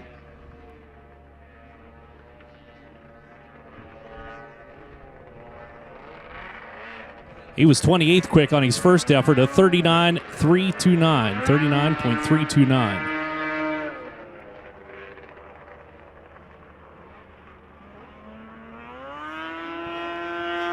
So gets her squared up, punches the throttle, and leaps down into turn number 1 and 2. A little more aggressive this time out. You see him bobble getting down into the corners. He got onto the binders hard. On the 867 sled, the Polaris howls its way down into turn number 3. Sweeps wide, coming out of the corner. An opening lap will tell a little bit of the tale. So Busby gets across there. His opening lap looks like it is going to be... I lost him. Where'd he get in there? Is he quicker than he was the first time out?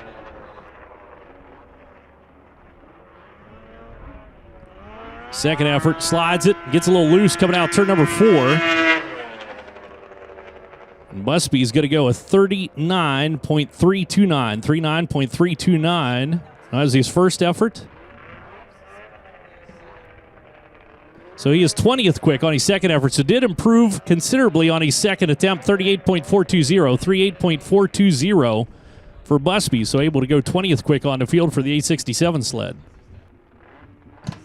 Yeah, that's going to be the fun part. Your screen here is going to have their first attempt and their second attempt on the... So that's not confusing at all. Not at all.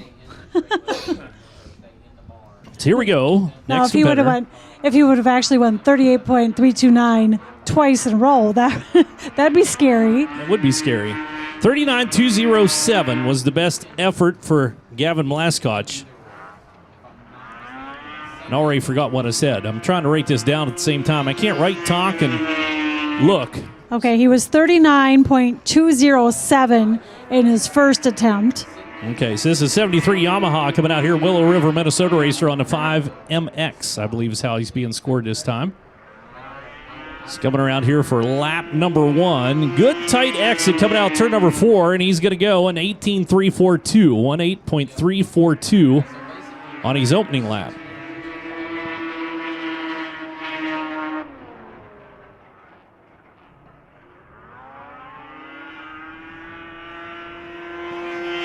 Second effort coming across. So 39.20. No, it's 39.207 was his first time. 39.201 will be his second effort. So 39.201 should put him 10th quick on the field. So a 36.955, 36.955. Gavin Mlaskotch bumps up the 10th quick on the field, so he does find some improvement. So good second effort for Gavin. Man, is that hard to keep track of. I don't remember us having this difficulty before. No problem. Thanks, Billy. So Eric Procker coming out on the 77 Polaris. Are you saying your memory's going? Oh, yeah, that's why I'm going to stop announcing. I'm getting old. Oh, my gosh. Old and decrepit. Last night we were in the meeting upstairs just to go over things and stuff, and it was funny. And now I don't even remember who it was and stuff. But I had to think. See, of your memory's going too. I had to think of somebody's sled now. Oh, I was talking about Francis Higginbotham, and I could not think of his name right offhand, so I had to think of his sled and the 750 on the side of the sled. And I'm like, oh yeah, Franny. That's how I think of it. I notice these sleds and numbers and. I have a rough time remembering what I had for breakfast or how to find my way home. Here we go, down on the inside. It's that gorgeous sled ripping around here. Proctor is going to go a 17.764, 17.764. This is a rip for Proctor. Now, Proctor was sitting fourth quick on the field with a 35.564 from his first attempt. He is trying to improve from fourth quick. Can he get the pole position? He cannot. He will stay fourth quick on the field. 35.564. Did improve on his time, though, with a 35.467. So was able to improve time, does not improve position. He will stay fourth quick on the field for Eric Proctor, the Willow River, Minnesota racer. And that'll bring out Maple Park, Illinois' Aaron Reuter on the 332 and his 75 Mercury. Yeah, it's funny how the mind works. Being the owner of Becky's Downtown Poloni Cafe, I can have people come in and they'll say, oh, I'll have what I had yesterday. And it was like, huh? But yet somebody I haven't seen, say in 6 months that they happen to come through town and it's something that you remember about them and it's memory is a funny thing. Yes, it is. Especially mine. It's hilarious. Shooty's going next, I hear. So Mason Schutte coming out on a 73 Yamaha for the Rhinelander, Wisconsin runner, the 48X sled. 20th quick on the field, first attempt, 38.371. So a 38.371 was his first attempt. So Schutte down into the corner. Again, was not as quick as we're used to seeing out of Mason. So that first effort out here was not up to speed for the 48 sled. So we see what he has. See how he can do this time.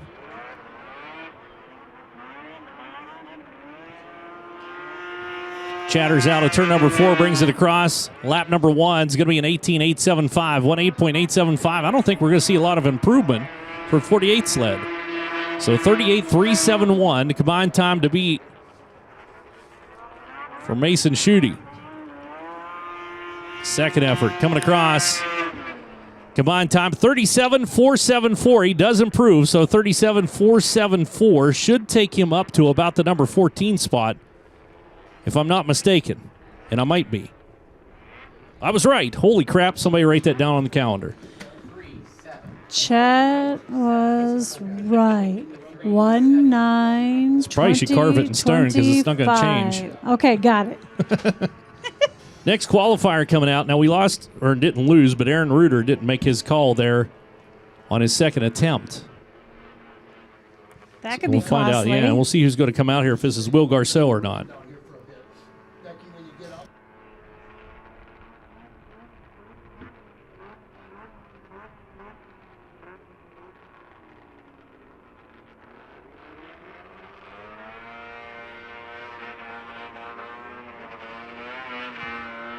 So I believe that is Will Garceau on the number 3 sled coming out here. That's a 73 Polaris. Francis Creek, Wisconsin racer. Hey, speaking of Francis Creek and 141 Speedway. Takes the green flag, goes on the clock. So Will, the number 3's 20th quick, his first attempt. 38.329, 38.329.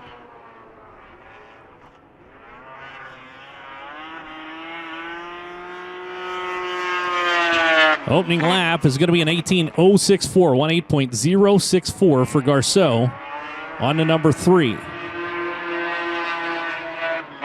So we will see what he does here on a combined time.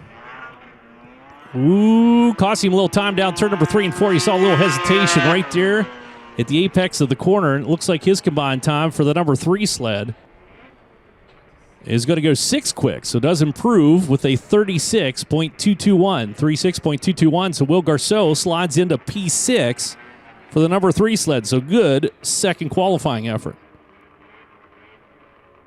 Slated to be out next on the 77 Skidoo out of Marcy, New York, Mark Donahue on the 88s. All right, and his first time was 38.811. And he is 25th quick overall as it sits. So while the Woody's traction control paddock area, he is officially on the clock. 2-minute clock, that is. Well, we don't need to worry about it because here he comes. No, he doesn't. Yeah, it's A.J. Lang. So Yardy Cat coming out here next. So that's a 73 Artie Cat A.J. Lang out of Maple Grove, Wisconsin, the 216 sled as he is called. So we'll bump ahead in the running order. See? You already recognize sleds too. Well, I just know that that's an Artie Cat collar. And generally speaking, you wouldn't put it on your Skidoo. That's just me, though. 36.341. 36.341, his first effort. Currently, A.J. sits 7th quick overall as red flag comes out.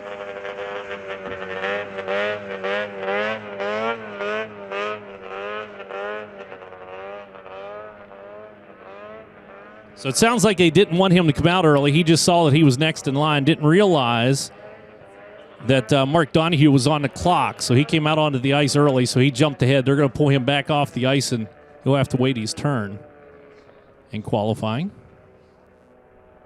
Whoops-a-daisy.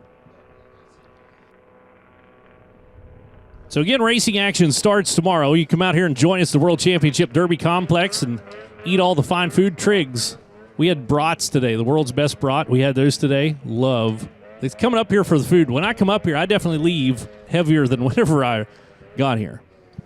So I shouldn't bring cookies up here? Yeah, man, no cookies this year. I've got cookies. I'm on a diet. In the trailer. I love your cookies. I'm just saying that. You're amazing. Thank you. Thank you very much. So Friday, which is tomorrow, racing begins at 8:30 a.m. And then on Friday night, our Friday night lightning schedule starts at 5:30 for the opening ceremonies. Then on Saturday, racing will begin at 9 a.m. and Sunday, 9:30 a.m. So racing across the weekend here at the 24th running of the Vintage World Championship Snowmobile races.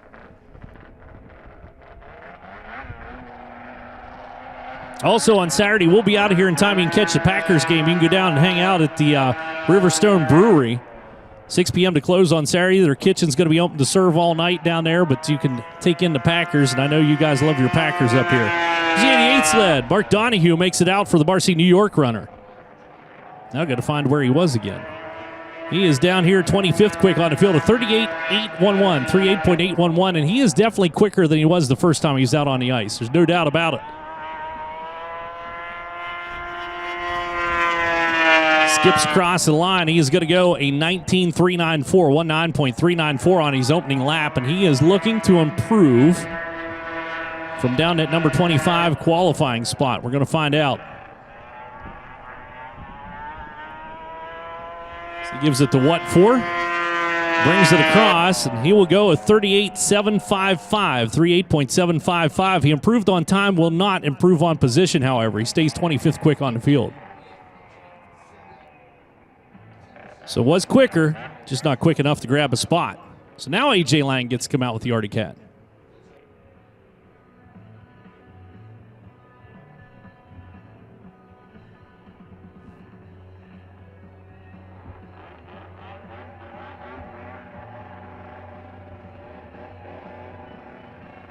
A.J.'s back here going, now? How about now? Now? Can I go now? How about now? Now? How about now?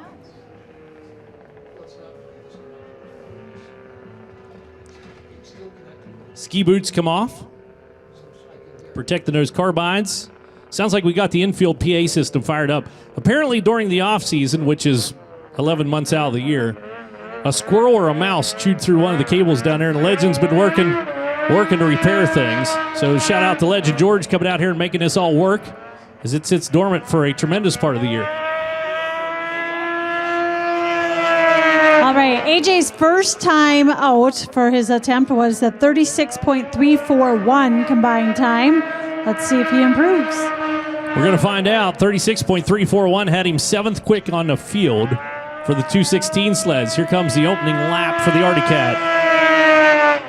He's going to go a 17.835, 17.835 as his good opener for AJ. 216 sled down the back straightaway. I'm sure they make a couple little changes to the sled between your first qualifying attempt and your second. Almost got away from him coming out turn number 4. He gets it back under control again, and he rolls across. Lang is going to go. Well, he was 7th quick. He'll stay 7th quick. A 36.311, 36.311. So he did improve on time, did not improve on position. That seems to be the story that we're telling out here on these second qualifiers. A quick plow. Looks like after his plow break, we'll have another 8 qualifying runs. This will do it for the day then. Here at this qualifying for the 24th running of the Vintage World Championship Snowmobile Races at Eagle River, Wisconsin, the World Championship Derby Complex. Thank you so much for coming out and joining us here. Thanks for joining us online. But again, 8 qualifiers remain after his plow break. We'll be back with more here in just a few.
Thank you, Trackside, for your help in getting the audio fixed. Thank you, Trackside.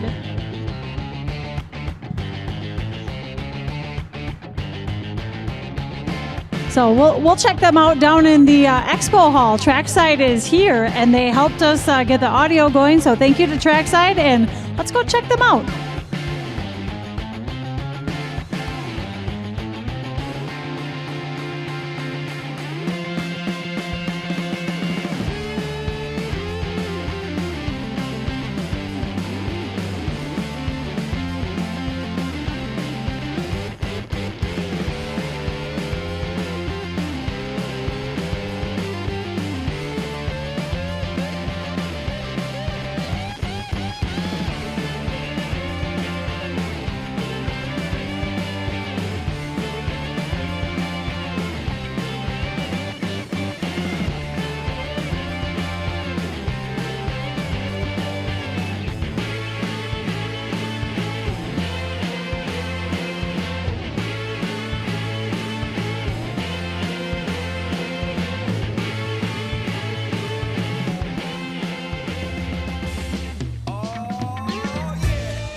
Looks like the Case equipment returning to the infield and getting set to go here with our final 8 qualifiers for the qualifying for the 24th running of the WC, the Vintage World Championship snowmobile races. One ad that I don't have yet is from Eagle River Ford, Dodge, Jeep, Chrysler, located just downtown. We want to thank them for supporting the World Championship Derby Complex. You see one of those beautiful, beautiful Ford trucks sitting down the infield, big old tons with the plows on the front of it. Also has the ice shaver out there. But thank you to Eagle River Ford, Dodge, Jeep, and Chrysler for being a part of this. I was admiring the pickup trucks. It's a little more truck than I could handle, I think. I don't think I need anything that big. But nice to see them out here, and we appreciate their support.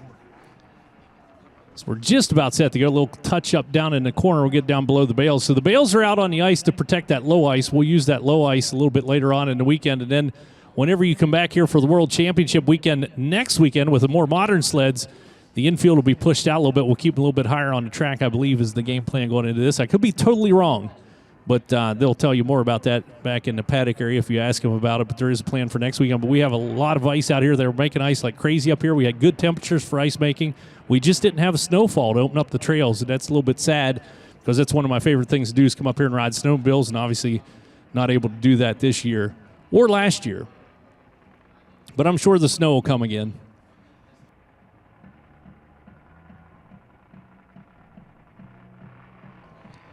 So timing and scoring is ready. We are ready.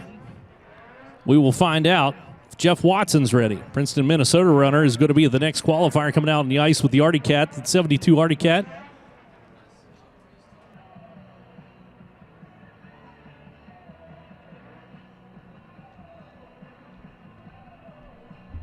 Watson's first qualifying effort put him 17th quick on the field with the 37.673 combined 2 laps. So we'll see if he's able to improve that.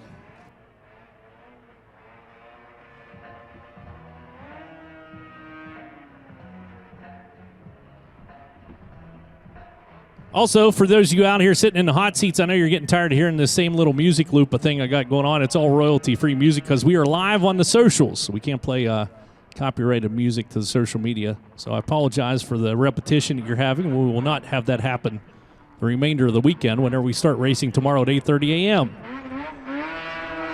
But I hate being up here without music. Music's a big part of this.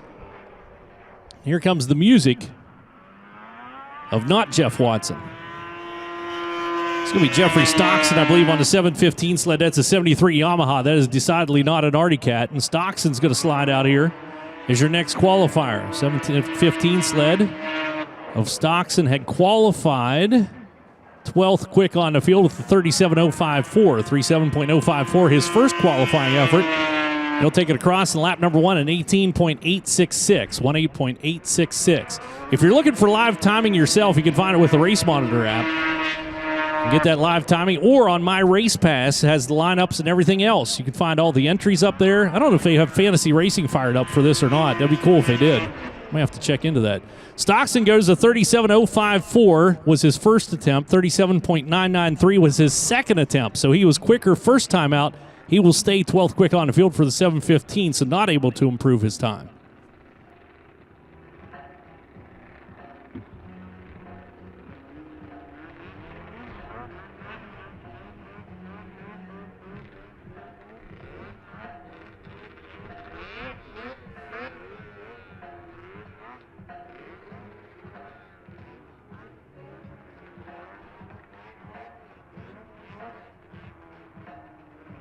So next out should be Calvin Iverson.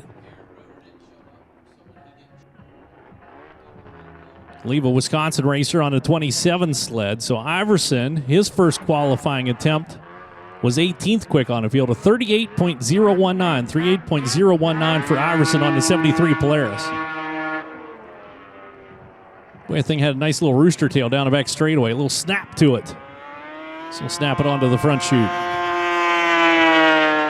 Again, good temperatures for ice racing out here. You kind of want them in that mid-20s as it keeps the ice pliable. We don't lose as much ice to chipping as we do at the colder temps, and we've been up here before when it's been like negative 57 degrees, it felt like. Not that today. Very comfortable out there for ice racing. A little bit of wind, though, taking place, and Iverson's first lap's a 19.121, 19.121 for Iverson. So Calvin, 18th quick, a 38.019 combined.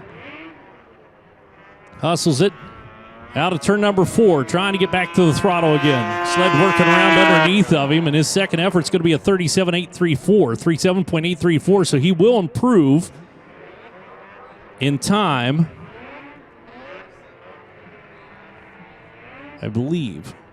No, he will not. He'll stay improve in time. Yeah, he did improve in time, but not in position. So 18th quick on the field. I was looking to see where it settled in at. So, yeah, 18th quick. He stays 18th quick. He's quicker, but not quick enough to get around Jeff Watson, who should be out here in a little bit later on. Andrew Dara coming out on a 79 Artie Cat, the racer out of Whitney, Ontario, Canada, the number 22. And he is here instead of Michael Hakey, who originally was supposed to be driving. Well, and came out here on the sled, and that was kind of a last-minute deal for him to get on there. He went a 42.745 his first attempt, 34th quick out of the 35 sled. So I think you're going to see him improve dramatically.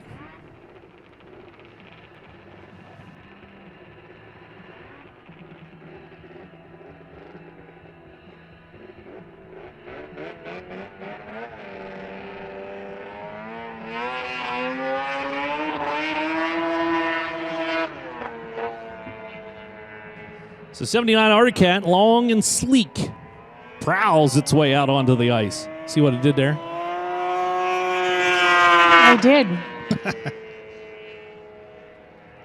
Heads off down towards the sunset, and down out of turn number 2 he comes, or out of turn number 2 he comes, I should say.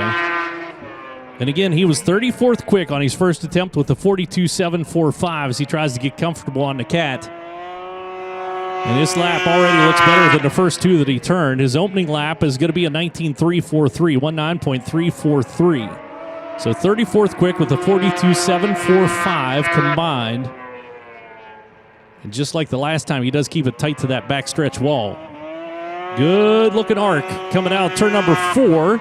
And he's going to go a 38.077. Big improvement. So 38.077 is enough to take him from 34th quick, I believe is where I said he was, all the way up to 19th quick.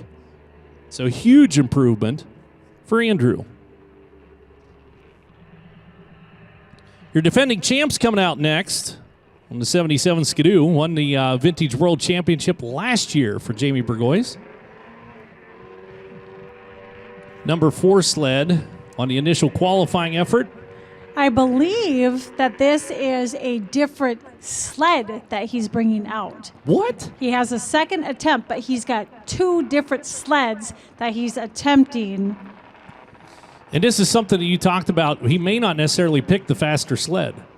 Correct. So you qualify 2 into the field, you pick the one that maybe you're most comfortable on. Doesn't necessarily have to be the fastest of the 2. Correct. So, yeah, I mean, you may say that, you know, he's whatever fastest quick, but he may change that depending on what sled he feels more comfortable on. And I didn't pull the information on his second sled. We'll see what it is when he flashes by. His first effort, though, was 14th quick on the field.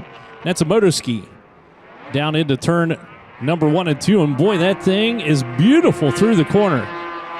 Boy, that looked nice. Like he's tied to a string down there at that end of the racetrack. We'll see if he can follow suit down here in turn number 3 and 4. Oh, look out there. Left side came up on him a little bit. Lap number 1 is going to be an 18.293, 18.293, which is a very respectable opening lap. And generally speaking, they're quicker on the second lap than they are the first lap. As that one again gets a little tight. Down into turn number 3 for the motor ski. Brings it across. And he is 7th quick overall with that effort, so able to get around A.J. Lang, so goes into the P7 spot with the second sled for Burgoyes. So 36.295 combined for Jamie. Alrighty, so yeah, his first one was 37.277 on the other sled and 36.295. But what I was saying earlier when we were talking, I said, you know, maybe a driver felt more comfortable, say, on that first sled, little slower time, but maybe more comfort. Yeah, and ultimately, this is about how you can race the thing. You got to go a number of laps. It's not a qualifying run, so a fast sled obviously helps, but a lot of times a more consistent sled is beneficial. Correct. So we're going to find out. Here's our next qualifier comes out. This is Preston DeShano on the 73 Polaris.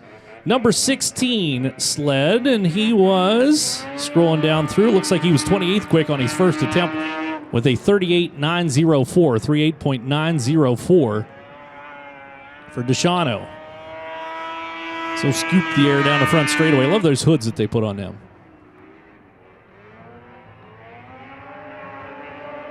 So Preston, 29th quick. First attempt. Should be a little better this time, just judging by the speed that he carried down into turn number 3. And there's a broken ski. It will not get better. He threw a carbide off or broke a ski or a suspension part there on the right-hand side of the 16, and you're going to see the toe board for the first time here in 2025. That's spindle. Amazing, yeah, actually. I mean, tough luck there for the driver, but we went through how many, and this is the first time the toe board is coming out, so that's good. Yeah, he should be the 50th qualifying effort we've seen, I believe. So tough break. They'll be able to get that repaired. He still has his first qualifying time as you see him pick up the ski and put it onto the sled. Toe board comes out behind the John Deere side-by-side. A tough break for Preston because he definitely had a quicker qualifying effort going on this second round.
Now to actually listen, this is music I downloaded to put behind commercials whenever we do the voiceovers for the commercials and stuff. And listen to this song right here. I apologize for putting everyone through this music this afternoon. But again, we're live on the social medias. We invite everybody out here to the World Championship Derby Complex in Eagle River, Wisconsin for the 24th running of the Vintage World Championship Snowmobile races. Next weekend, it'll be the World Championship Snowmobile Derby. If you like the modern sleds, we'll have the bad boys out here for that as well. But good racing both weekends. And I said it before, I'll say it again because it's my last year announcing up here. This is my favorite weekend. I like the Vintage. I like the World Championship. Don't get me wrong. It's phenomenal, but the Vintage is a lot of fun. It's a good family atmosphere. A lot of good people coming in from all over the country, all over the world. Your co-announcer. Yeah, my co-announcer is very nice and brings cookies. Tomorrow, cookies. Cookie day tomorrow. If they're not gone already. Andre, so anybody down in the stall can't back off from the cookies. Yeah, right.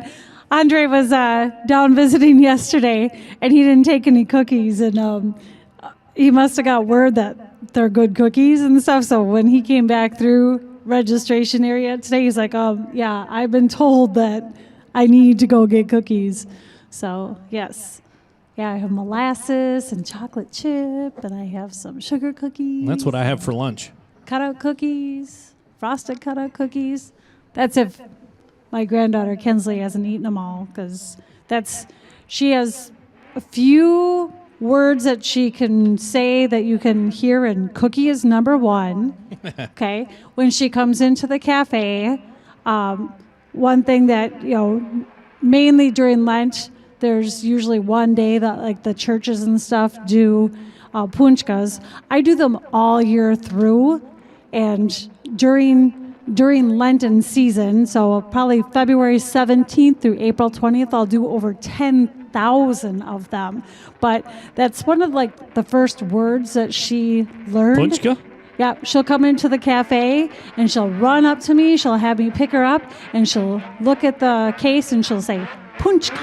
All I know is I got punchka once in school, and I punched them back and ended up getting expelled there for a little while. So here we go. Lucas Nass, the 481 sled, 73 Polaris coming out onto the racetrack.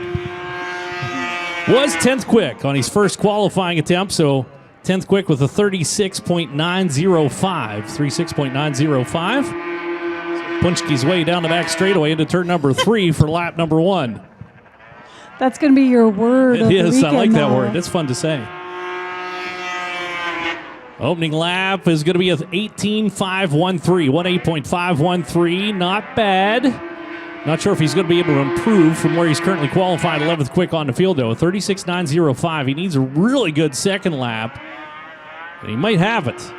He rockets his way out of turn number 4, and he's going to go a 36.937. So actually just a tick slower this second attempt. Not by much, and actually he wouldn't have lost the 11th spot if he had to rely on that, but his first qualifying effort was better, 36.905. He'll stay 11th quick for the 41 sled. So it should bring out Elvis next on his 75er up. You know, and tip of the cap to him, I think about that, and whenever I read his name down there, you said he lost, 95 pounds? How much weight did he lose? 95 pounds. That's a tip of the cap to him. Yes. That's awesome. But, yes, now it is, they're tuning their sleds, they're doing everything, but, yeah, the handling is different, too. So, and you'll see him driving a super stock this year as well. Which That's awesome. I don't know that he ever started at super stock. He was at super mod. That's something, though, that I think losing that much weight, I mean, that's a lot of control. You can't eat punchkas if you're going to lose 95 pounds. You can't eat cookies either. So I'm out. He does his workout every morning. Some days he may have to do extra workout because he still eats cookies. You can't give up cookies. You can't give up cookies. Come on. So here he comes, the 171 sled coming around here. First lap is going to be in a 19.267, 19.267, and I believe that is better than his first lap when he came out and qualified the last time. He's currently 30th quick on the field with 39.136. His first lap the first time was 19.750, so yes. Here comes Bill, got a little wide, coming out turn number 4. Combined time going to be a 38.830, 38.830, so he will improve up to the number 28 spots. Jesse Wergen gets bumped down on that one. So he's able to pick up a couple of positions for the 75 Rupp. We have 2 riders that have not presented to the ice. And it looks like everybody's walking out of the paddock area, so I'll call it a hunch, but I don't think we're going to see them, although there might be a cluster right behind the Woody's Traction Control Tower. So Reuter was not out and Watson was not out. Okay, and it could be 2 different things. They bought in early knowing that they wanted to do a second attempt, and maybe where they were at, they said, you know what, that's good enough for me, and just said, okay, I'm not going. Or there's something going on. Well, that's the thing where they don't race a lot through. The season's not long for Vintage World Championship or Vintage Racing with the Pro Vintage Racing Association, but that doesn't mean that you don't want to put wear and tear on your sled, too, because it's easy to blow one up. They have these things running on the ragged edge just to get as much horsepower out of them as possible. So if you don't have to make the laps out here, even though you'd like to practice, maybe it's better for the sled. So Aaron Reuter is on the clock. So Watson may not be coming out for his second attempt. Reuter is slated to be out there, but neither rider is in the Woody's Traction Control paddock area. But Reuter, I know, is on the 2-minute clock, so we have to give him his 2 minutes before we call it quits here on championship racing or championship qualifying. So once Reuter's 2 minutes are over, then Watson's 2 minutes begin. Correct. Okay, so, yep, this is their last chance to get that. So, but some drivers purchased their second attempt when they registered, and some drivers, like these here, did theirs at the track. Some were after their first attempt. They went out and purchased. So we'll find out if they show. Again, racing action starts tomorrow, 8:30 a.m. on Friday. We're going to start with the Mod Stock 300s. And their final will happen during Friday Night Lightning, which takes place at 5:30. Opening ceremonies for that. You don't want to miss it. Come out and join us at the racetrack. If you're not able to make it, it'll all be broadcast live on FloRacing. FloRacing also broadcasting the I-500, one of the hardest endurance races in the world on snowmobiles. 500 miles the distance up at a beautiful, beautiful racetrack in Sault Ste. Marie. But that'll be live on FloRacing as well. We also have, obviously, the World Championship weekend next weekend. So got a lot of good snowmobile racing coming up here on FloRacing. You can subscribe online, find FloRacing.com or FloRacing.tv. Take you to the same place. Follow along on all the social medias. Follow along with the World Championship Derby Complex. They also have a lot of good racing action coming up this year yet. They have the World Series coming up. You can find their complete schedule online, derbycomplex.com. Follow along with all them on all the social media. Do a phenomenal job with their socials. But it's good to see you out here. We thank you for coming out and joining us here at the racetrack. And I missed you last year. The Vintage Weekend, absolutely incredible time up here. There's a lot of good places to eat and drink around here, a lot of things to do. You can go ice fishing, and, well, just a beautiful area of the country. So thanks for coming out and joining us. But, again, 2 riders, 1 on the clock. Once that ends, we'll give it 2 minutes for Mr. Watson and his Arctic Cat to present himself out here, and then we will call it quits for qualifying for the 24th running of Vintage World Championship Snowmobile Races, the WSC. And if you missed it earlier on, we were talking about we're right at about 606 entries for the weekend. 606 entries for the weekend. We have great ice out here. We have great sleds back in the pits, and we're going to have a great time.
Well, it sounds like they will not make the call. So the last 2 sleds not able to make it out here for WC qualifying for the 24th running of the Vintage World Championship Snowmobile Races. Becky, there's an announcement we make at the end of the day. The track is now closed for the day. There you go. Once again, the ice oval is now closed for the day. Now, the track's not. You can get down here and join us in the Derby Hall. There's all kinds of cool vendors set up down there. You can visit with them, check out some of the neat stuff. Now's the day to do it, as we don't have the big crowd out here on this Thursday, but tomorrow racing action starts at 8:30 a.m., and I'll tell you again, thanks for coming out and joining us. Thanks for being here. We appreciate each and every one of you, and we'll see you back here tomorrow morning, 8:30 a.m., as we kick off the 24th running of the Vintage World Championship Snowmobile Races. And I'll bring cookies. And there'll be cookies. Yes. Not for you, but for us. Us, yeah. You can check out the trailer. You can go down the Rupp trailer. There's cookies down there. There you go. So I'm going to go play with the grandbabies. There you go. They are here. Well, have fun, and we'll see you tomorrow here at the World Championship Derby Complex. All righty.